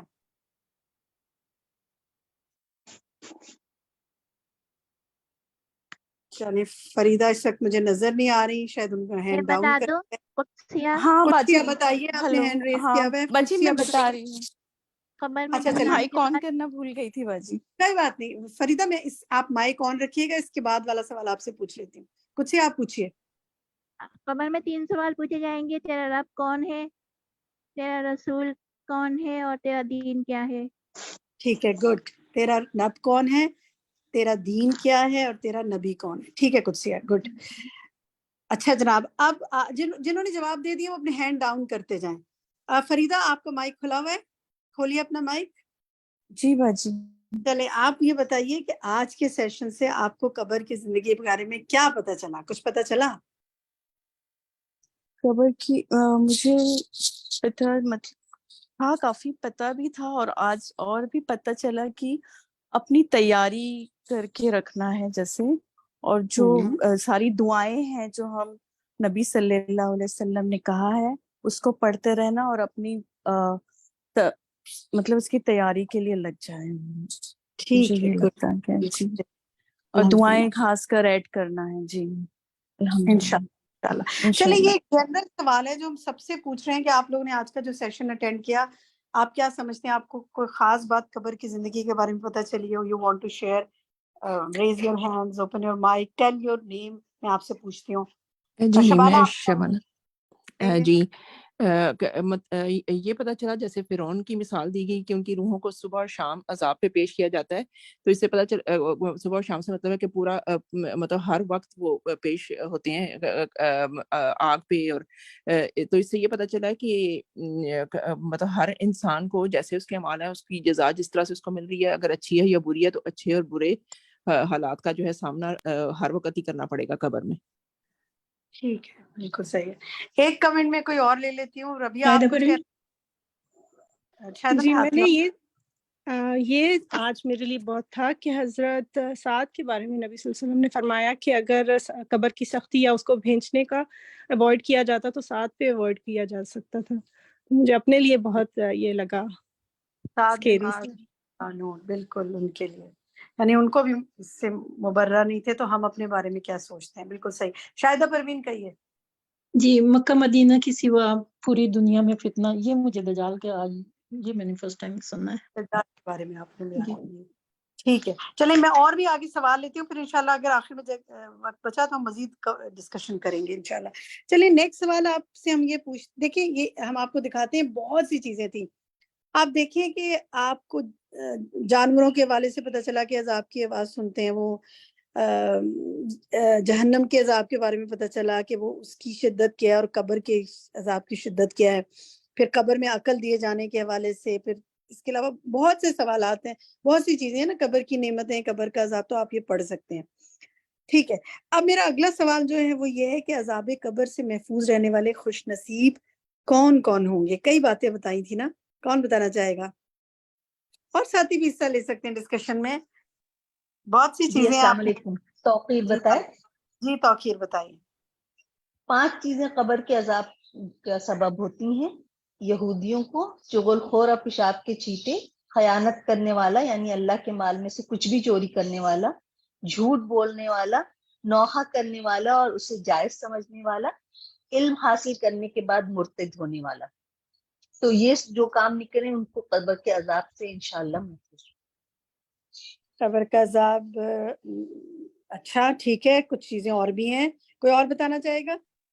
باجی میں بتاؤں؟ باجی نام بتائیں اپنا. جمعہ کے دن فوت ہونے والا. ناظرہ نام بتائیں. نام ضرور لیا کرے جی. ناظرہ کہیں آپ کیا بتانا چاہتی ہیں کہ قبر کی عذاب قبر سے محفوظ کون رہتا ہے؟ جی بتائیں. جمعہ کے دن فوت ہونے والا، اور پیٹ کے مرض میں فوت ہونے والا، اور شہید. ٹھیک ہے، وہ عذاب قبر سے محفوظ رہیں گے. بالکل صحیح. چلے اور دیکھتے ہیں ہماری چیٹ میں کون لکھ رہا ہے. چیٹ میں دیکھتے ہیں کیا کیا لکھا ہوا ہے. ٹھیک ہے، قرآن اور سنت پر زندگی میں عمل کرنے والا، پھر انشاءاللہ جمعے کے دن فوت ہونے والا، سرحد کی حفاظت کرنے والا، سورۃ ملک پڑھنے والا، پیٹ کے مرض سے فوت ہونے والا. یہ ہمیں صحیح احادیث سے پتہ چلتی ہیں یہ چیزیں. ٹھیک ہے، چلیے نیکسٹ ہم دیکھتے ہیں سوال. یہ جو حدیث آپ نے پڑھی جس میں نبی صلی اللہ علیہ وسلم نے 2 قبریں دیکھی جس میں 2 کام دیکھے لوگوں کے، کہ ایک پیشاب سے نہیں بچتا تھا چیٹوں سے اور دوسرا چغل خوری کرتا تھا. آپ نے کھجور کی ایک ہری ڈالی نکالی اور اس کے ٹکڑے کر کے دونوں قبر پہ ایک ایک ٹکڑا گاڑ دیا. تو آپ نے فرمایا کہ جب تک یہ خوش نہیں ہوں گے ان کا عذاب ہلکا کچھ ہو جائے گا اس وقت تک. اس حدیث سے آپ نے کیا سیکھا؟ کون بتانا چاہے گا؟ جی میں بتاؤں شبانہ. بتائیے. مجھے ایسے لگ رہا ہے جیسے اس حدیث سے یہ پتہ چلتا ہے کہ کوئی پودا یا کوئی سبزے والی چیز قبر کے اوپر لگا دینی چاہیے. پتہ نہیں میں ٹھیک سمجھی ہوں یا نہیں. آپ نے وہی سمجھا جو نہیں سمجھنا چاہیے تھا. اسی لیے میں نے یہ سوال اسپیشلی پوچھا تھا. دیکھیں نبی صلی اللہ علیہ وسلم نے اس میں 2 کام بتائے تھے. وہ کیا 2 کام ہیں؟ ہاں وہ تو ہے کہ چغل خوری نہ کی جائے اور پیشاب کے چھینٹوں سے بچا جائے، احتیاط کی جائے. انہی 2 لوگوں کے لیے آپ نے کہا تھا اس سے یہ دلیل نہیں نکالی جا سکتی. بڑی اہم بات ہے جو نے کی، میں اس کو وضاحت کر دوں کہ اس سے یہ دلیل نہیں نکالی جائے گی کہ آپ قبروں کے اوپر درخت لگائیں یا پودے لگائیں یا ٹہنیاں رکھیں، اس لیے کہ وہ اسپیسیفکلی صرف ان 2 قبروں کے لیے آپ نے کیا تھا. آپ نے اور باقی کبھی بھی قبرستان میں ایسا نہیں کیا. نہ آپ نے اپنے صحابہ کو ایسا کرنے کو کہا اور نہ صحابہ نے ایسے کیا. ورنہ تو پورا آپ نے جنت البقیع میں کوئی درخت اگا دیکھا ہے کبھی؟ کچھ آپ نے دیکھا ہے کہ وہاں قبروں پہ یہ چیزیں رکھی ہوں؟ اگر یہ صحابہ کا عمل ہوتا تو وہ کر رہے ہوتے نا یہ کام. تو اس لیے اور دوسرا اس سے یہ بھی پتہ چلتا ہے، اس سے یہ تو پھر یہی بات ہے کہ ہم یہ اسپیسیفک کر رہے ہیں کہ جو قبر میں شخص دفن ہے یہ ضرور گنہگار ہے اور اس کے ہم عذاب ہلکا کروائیں. تو اسکالرز جو ہے نا وہ اس کو کہتے ہیں کہ اس سے یہ دلیل بالکل نہ نکالی جائے. آپ نے اچھا کیا یہ بتایا شبانہ. اسی کو لے کر لوگ یہ سارے کام کرتے ہیں. ہم انشاءاللہ اس کا آنسر جو ہے، جو سوال ہے کہ کیا اس سے یہ دلیل نکالی جائے گی، ہم آپ کے ساتھ گروپ میں اس کا لنک بھی اسلام کی وجہ سے شیئر کر دیں گے. آپ مزید پڑھ لیجیے گا. ٹھیک ہے، جزاک اللہ خیر. اچھا جناب، تو 2 کام کیا ہے جی؟ پھر چیٹ میں آ رہے ہیں میرے پاس نجمہ جو کہتی ہیں پیشاب کے چھینٹوں سے بچنا، اور ایک اور کام کیا ہے؟ عروج آپ کہیے. اس حدیث سے یہ پتہ چلتا ہے کہ انسان کو پیشاب چھینٹوں سے بچنا چاہیے اور دوسرا چغل خوری نہیں کرنا چاہیے، کیونکہ اس سے اس کا جو عذاب ہے وہ قبر میں زیادہ ہے. اللہ تعالیٰ میں محفوظ رکھے. خصوصاً اپنے بچوں کو شروع سے اس چیز کو سکھانا چاہیے. بعض اوقات دیکھیں پیشاب جیسے انسان کھڑا ہوتا ہے نا، فلش پہ بیٹھے ہیں آپ کھڑے ہوں تو بعض اوقات قطرے کچھ گر جاتے ہیں، نہیں خیال رہتا، تو بہت احتیاط کرتے ہوئے کوشش کر کے صاف کر کے اور اٹھنا چاہیے. آخر تک دیکھنا چاہیے کہ ایسا نہ ہو کہ اٹھتے اٹھتے بھی کچھ قطرے گر جائیں. اور خصوصاً لڑکوں کو یہ ضرور سکھانا چاہیے کہ وہ بعض اوقات کھڑے ہو کے کر رہے ہوتے ہیں تو چھینٹے نہ پڑے نا. تو یہ سب چیزیں انشاءاللہ ہم نے سکھانی ہے اور چغل خوری نہیں کرنی. بالکل، اللہ تعالیٰ بھی محفوظ رکھے. اگلی حدیث دیکھیے جی. اس حدیث کو نیکسٹ حدیث جو اس حدیث کو پڑھ کر کیا بات سمجھ میں آئی؟ کون بتانا چاہے گا؟ باجی جھوٹی تعریف نہیں کرنی، اگر کوئی فوت ہو گیا ہے تو اس کے وہاں پہ جا کر جو ریئل ہے وہی بتانا ہے، کیونکہ اگر جھوٹ بولیں گے تو اس کو عذاب ہو، یعنی فرشتے اس سے کرے اس بارے میں۔ تو ہو جاتی ہے کیا جھوٹی تعریف کرتے ہیں لوگ بعضوں کا کچھ؟ رابعہ بتائیں۔ جی رابعہ کہیے۔ اکثر میں نے تو یہ سنا ہے کہ لوگ جب بھی کوئی فوت ہو جاتا ہے تو وہ خود سے سرٹیفکیٹ دینا شروع ہو جاتے ہیں کہ یہ تو شہید تھا، چاہے وہ کسی بھی کاز کسی بھی ریزن کے لیے فوت ہوا ہو، خود ہی سے فتوے دے رہے ہوتے ہیں کہ یہ شہید ہے، یہ تو بندہ ہی شہید تھا۔ بالکل، شہادت کے رتبے میں ہم نہیں فائز کر سکتے، ہم یہ کہہ سکتے ہیں کہ اللہ سے امید کرتے ہیں کہ اس کی موت اللہ شہادت پہ لکھ دے، لیکن جو چیزیں اسپیسیفک بتائی گئیں وہ تو ہیں، اس میں بھی ہم حتمی تو نہیں کہہ سکتے نا کچھ۔ اچھا اسی طرح دیکھیں میں بھی یہی سنتی تھی کہ جب کوئی مر جاتا ہے تو لوگ کہتے ہیں یہ جنتی ہے تو یہ جنتی ہے، تو پھر جب میں نے حدیث پڑھی تو پھر مجھے پتا چلا کہ اللہ تعالیٰ ہی جانتا ہے کون جنتی ہے اور کون دوزخی ہے، تو ہم اس طرح نہیں کہہ سکتے، یہ منع کیا گیا ہے۔ بالکل بالکل، اور بعض اوقات لوگ کتنی تعریف کرے ہوتے ہیں کہ وہ تو اتنی نیک تھی، زندگی میں انہوں نے بس ہمیشہ یہ کیا ہمیشہ یہ کیا، بعض اوقات پتہ بھی نہیں ہوتا کہ انسان کو دوسرے کا، تو بس اعتدال کے ساتھ ہی معاملہ کرنا چاہیے۔ کوئی بات اور کہنا چاہ رہے ہیں؟ چلیں کچھ نہیں کہنا چاہ رہے۔ اب میں آتی ہوں نیکسٹ سوال پر۔ یہ جو ہے نا کہ آج کے سیشن میں فتنہ دجال کے بارے میں آپ کو کیا پتہ چلا، اس سوال کو ذہن میں رکھتے ہوئے آپ کوشش کریں کہ آپ کو جو پتہ چلا نا وہ آپ کو ایک بات کم از کم ضرور کسی سے شیئر کریں۔ ہم بہت سی احادیث آپ کے ساتھ شیئر کریں گے، دجال کے حوالے سے بھی بہت کچھ آپ نے جانا بھی ہوگا۔ اس وقت ہمارے پاس ڈسکشن کے لیے ٹائم نہیں ہے، کوئی ایک بات اگر آپ میں سے کچھ بتانا چاہے تو کوئی بتائے، آپ کو کیا پتہ چلا دجال کے حوالے سے؟ بنیا آپ کہیے۔ السلام علیکم۔ مجھے یہ پتہ چلا کہ جب اس وقت جب فتنہ دجال جب ہوگا تو اس وقت جو مومنین ہوں گے، جو اصل ایمان پر ہوں گے، ان کا کھانا پینا تسبیح ہوگی، یعنی ان کے پاس کھانے کے لیے کچھ نہیں ہوگا اور پینے کے لیے کچھ نہیں ہوگا، تو یہ تسبیح ہی ہوگی جو ان کا کھانا ہوگی۔ تو یہ میں نے آج سیکھا۔ اور تکبیر، بالکل، سبحان اللہ والحمد للہ ولا الہ الا اللہ اللہ اکبر، بالکل بہت اچھی بات آپ نے یاد دہانی کرا دی۔ چلیں جی، یہ اس دجال کے بارے میں کیا کیا پتہ چلا یہ آج کے سیشن میں موجود ہے، آپ دیکھ سکتے ہیں پریزنٹیشن، اس کی لنک بھی ہم آپ کے ساتھ شیئر کر دیتے ہیں۔ آنسر دکھائیے جی، اس کا ساتھ ساتھ سلائڈ چینج کر دیں پلیز، اس کا جواب جو ہے وہ آپ دیکھیں یہ ہے۔ پھر اس کے بعد نیکسٹ سلائڈ دکھائیں، آج کے ہوم ورک پہ آ جاتے ہیں۔ یہ جو دعا ہے، یہ دعا ہم آپ کو ہوم ورک میں دے رہے ہیں کہ آپ اس دعا کو یاد کریں۔ ترجمہ یاد کرنے کو تو دیں گے ہم، لیکن ہم چاہتے ہیں کہ آپ یہ دعا بھی یاد کریں، اور یہ اگلی دفعہ اگر آپ کو یاد ہو جائے تو آپ سنائیں ہمیں۔ ابتدائی سیشن جو ہوتا ہے نا، اس میں آپ سے یہ دعا کسی جس کو یاد ہوگی کوشش کروں گی ٹائم میں سن بھی لوں، تو اس سے کیا ہوگا کہ اور جن کو یاد ہے الحمدللہ بہت اچھی بات ہے، آپ نے نماز میں تشہد میں تحیات کے بعد اور درود پڑھنے کے بعد یہ دعا پڑھنی ہے، کیونکہ آپ نے پڑھا نا آج حدیث سے میں کیا پتہ چلتا ہے کہ نبی صلی اللہ علیہ وسلم نے کیا فرمایا، تو اس کو ذہن میں رکھ کے یہ دعا یاد کریں، اور ہو سکتا ہے تو کسی اور کو بھی گھر میں سکھائیں۔ نیکسٹ دکھائیں جی۔ نیکسٹ جو ہے الحمدللہ ہمارا جو فقہ القلوب کورس ہے، اس کا فلائر ہم نے آپ کے ساتھ گروپ پہ شیئر کر دیا ہے، میسج بھی شیئر کر دیا ہے۔ ہم آپ سے ریکویسٹ کریں گے کہ آپ سب نے اس کو بہت سے لوگوں تک پہنچانا ہے، تاکہ آپ کی وجہ سے، آپ کی بھیجے ہوئے میسج سے انشاءاللہ اگر کوئی اس میں داخلہ لے، عربی بھی سیکھے، اور اس کے بہت ہی خوبصورت اللہ سبحانہ و تعالیٰ کی صفات اور اس کے افعال کے بارے میں یہ کتاب ہے۔ بک 4 پر ہم آ گئے ہیں، 3 بکس ہم نے مکمل کر لی ہیں، لیکن مجھے ابھی پچھلے دنوں کسی کا میسج آیا کہ کیا میں اب اس بک 4 سے جوائن کر سکتی ہوں، میں نے پیچھے کی کتابیں نہیں پڑھی۔ میں نے کہا آپ بالکل کر سکتی ہیں، ہر کتاب آپ کو لگے گا کہ جیسے آج آپ نے پہلی دفعہ کوئی انشاءاللہ نئی بات سیکھی ہے، آپ کو ادھر سے ہی بہت کچھ حاصل ہوگا، تو آپ لوگ بھی اس میں انشاءاللہ داخلہ لے سکتے ہیں۔ ٹیوزڈے کے دن یہ 4 to 5 کلاس ہوتی ہے ہماری، اور پیورلی ڈسکشن کلاس ہے، صرف ڈسکشن ہوتا ہے اس میں عربک سناتے ہیں ہمارے ساتھی، اردو میں ترجمہ سناتے ہیں، پھر ڈسکشن کرتے ہیں، بہت سے ساتھی اس گروپ کے بھی شامل ہیں اس میں، اور جو نہ سنانا چاہے وہ لسننگ بھی، خالی خاموشی سے سنتے بھی ہیں۔ اچھا جناب، ہوم ورک سے ہمارے سامنے کئی وہ ہم آپ کے ساتھ سلائیڈز دکھاتے آتے ہیں، سارے ہم آپ کے ساتھ گروپ میں شیئر کر دیں گے کیونکہ ٹائم اب ہمارے پاس نہیں ہے ایک ایک کو ڈسکس کرنے کا. جی دکھاتے جائیں، سلائیڈز موو کرتے جائیں.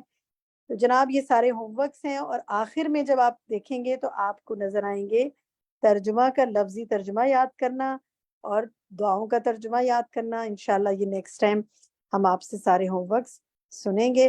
اور اب جناب ہمارا بہت انٹرسٹنگ ٹائم شروع ہونے والا ہے، اور وہ ہے پول ٹائم، جو کہ شفق کنڈکٹ کریں گی. اگر ایڈمیشن کے حوالے سے کورس میں آپ کو کوئی بات پوچھنی ہو تو آپ پول ٹائم کے بعد شفق سے پوچھ بھی سکتی ہیں.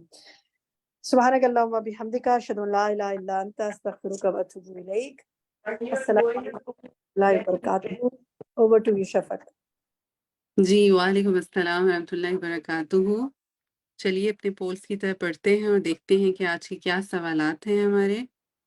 بسم اللہ الرحمن الرحیم. آج کا ہمارا ٹاپک تھا عذاب قبر و مسیح الدجال سے پناہ کی دعائیں. پہلا سوال دیکھتے ہیں. نبی صلی اللہ علیہ وسلم نے فرمایا قبر کو ایک دفعہ بھینجا جاتا ہے، یعنی سکویز کیا جاتا ہے. اگر کوئی شخص اس سے بچ سکتا تو وہ ڈیش ہوتے. آپ نے نام جو ہے اس میں سے سلیکٹ کرنا ہے. پہلا آپشن ہے ابو بکر رضی اللہ عنہ، سیکنڈ آپشن ہے سعد بن معاذ رضی اللہ عنہ، اور تیسرا آپشن ہے عبداللہ بن عمر رضی اللہ عنہما. سوال نمبر 2 کو دیکھیے. رسول اللہ صلی اللہ علیہ وسلم نے فرمایا قبر آخرت کی ڈیش منزل ہے، اگر وہاں نجات مل گئی تو اس کے بعد کے سارے مراحل آسان ہو جائیں گے. آپشنز ہیں پہلی، آخری. سوال نمبر 3 کو دیکھیے. قبر کا عذاب جہنم کے عذاب سے ڈیش ہے، زیادہ سخت ہے یا کم درجے کا ہے. سوال نمبر 4 کو دیکھیے. رسول اللہ صلی اللہ علیہ وسلم نے فرمایا اللہ تعالیٰ ان لوگوں کو جو ایمان لائے ہیں قول ثابت کے ساتھ دنیا کی زندگی میں اور آخرت میں ثابت قدم رکھتا ہے. تو بتائیے کہ قول ثابت کیا ہے. آپشنز ہیں لا الہ الا اللہ، یا پھر سبحان اللہ و بحمدہ سبحان اللہ العظیم. سوال نمبر 5 کو دیکھیے کہ میت کی تعریف نہیں کرنی چاہیے، اب کون سا اس کو سنائی دیتا ہے، یا پھر کرنی چاہیے مگر مبالغہ نہیں کرنا چاہیے. کیا جواب درست ہے اس کو آپ سلیکٹ کیجئے اور آگے بڑھیے. سوال نمبر 6 کو دیکھیے. رسول اللہ صلی اللہ علیہ وسلم نے فرمایا قبر کا زیادہ تر عذاب ڈیش کی وجہ سے ہوتا ہے، پس تم ڈیش کے چھینٹوں سے بچا کرو. تو جناب آپشنز ہیں خون، پسینہ یا پھر پیشاب. جی آگے بڑھتے ہیں. سوال نمبر 7 کو دیکھیے. رسول اللہ صلی اللہ علیہ وسلم نے فرمایا تم میں سے جو تشہد پڑھ کر فارغ ہو تو 4 چیزوں سے اللہ کی پناہ مانگے: جہنم کے عذاب سے، ڈیش، زندگی اور موت کے فتنے سے، اور مسیح الدجال کے شر سے. آپ کے آپشنز ہیں عورتوں کے فتنے سے یا پھر قبر کے عذاب سے. سوال نمبر 8 کو دیکھیے. دجال جس وقت خروج کرے گا اس کے ساتھ ڈیش اور ڈیش ہوگی. آپشنز ہیں پانی اور عوام یا پھر پانی اور آگ. سوال نمبر 9 کو دیکھیے. زمین کا سب سے بڑا فتنہ ڈیش ہے، یاجوج ماجوج یا پھر دجال. آپ نے آپشن سلیکٹ کرنا ہے اور اس کے بعد نیکسٹ دبانا ہے. لاسٹ کوشچن کو دیکھیے. چغل خوری اچھی عادت ہے، اس سے دوسرے شخص کی اصلاح مقصود ہوتی ہے. تو بتائیے کیا آپ سمجھتے ہیں کہ یہ بات درست ہے یا غلط ہے. اب آپ نے اپنا فائنل آنسر جو ہے اس کو سلیکٹ کرنے کے بعد آپ نے سبمٹ پر کلک کر دینا ہے، اور اس طرح انشاءاللہ جو آپ کے کوئز پول کے کویسچنز ہیں وہ ہمیں ریسیو ہو جائیں گے، اور پھر یہ کہ انشاءاللہ ہم ریزلٹس جو ہیں اس کو ریلیز کریں گے، آپ کے سامنے اسکرین پر لانچ کریں گے، اور پھر ہم انشاءاللہ ڈسکس کریں گے، دیکھیں گے کہ یہ سوالات کیا تھے اور ان کے صحیح جواب کیا تھے. تو الحمدللہ 80% جو ہیں وہ ساتھی اس میں پارٹیسپیٹ کر چکے ہیں. ہم ایسا کرتے ہیں 1-2 منٹ دے دیتے ہیں، تب تک ہم جب تک باقی ساتھی کر رہے ہیں تب تک اگر کسی کا کوئی سوال ہو نیو کورسز کے حوالے سے تو اپنا ہینڈ ریز کر سکتا ہے اور ہم ان سے پوچھ سکتے ہیں کہ کیا سوال ہے. جی قدسیہ کیا سوال ہے آپ کا؟ عظمیٰ آپ کا؟ السلام علیکم.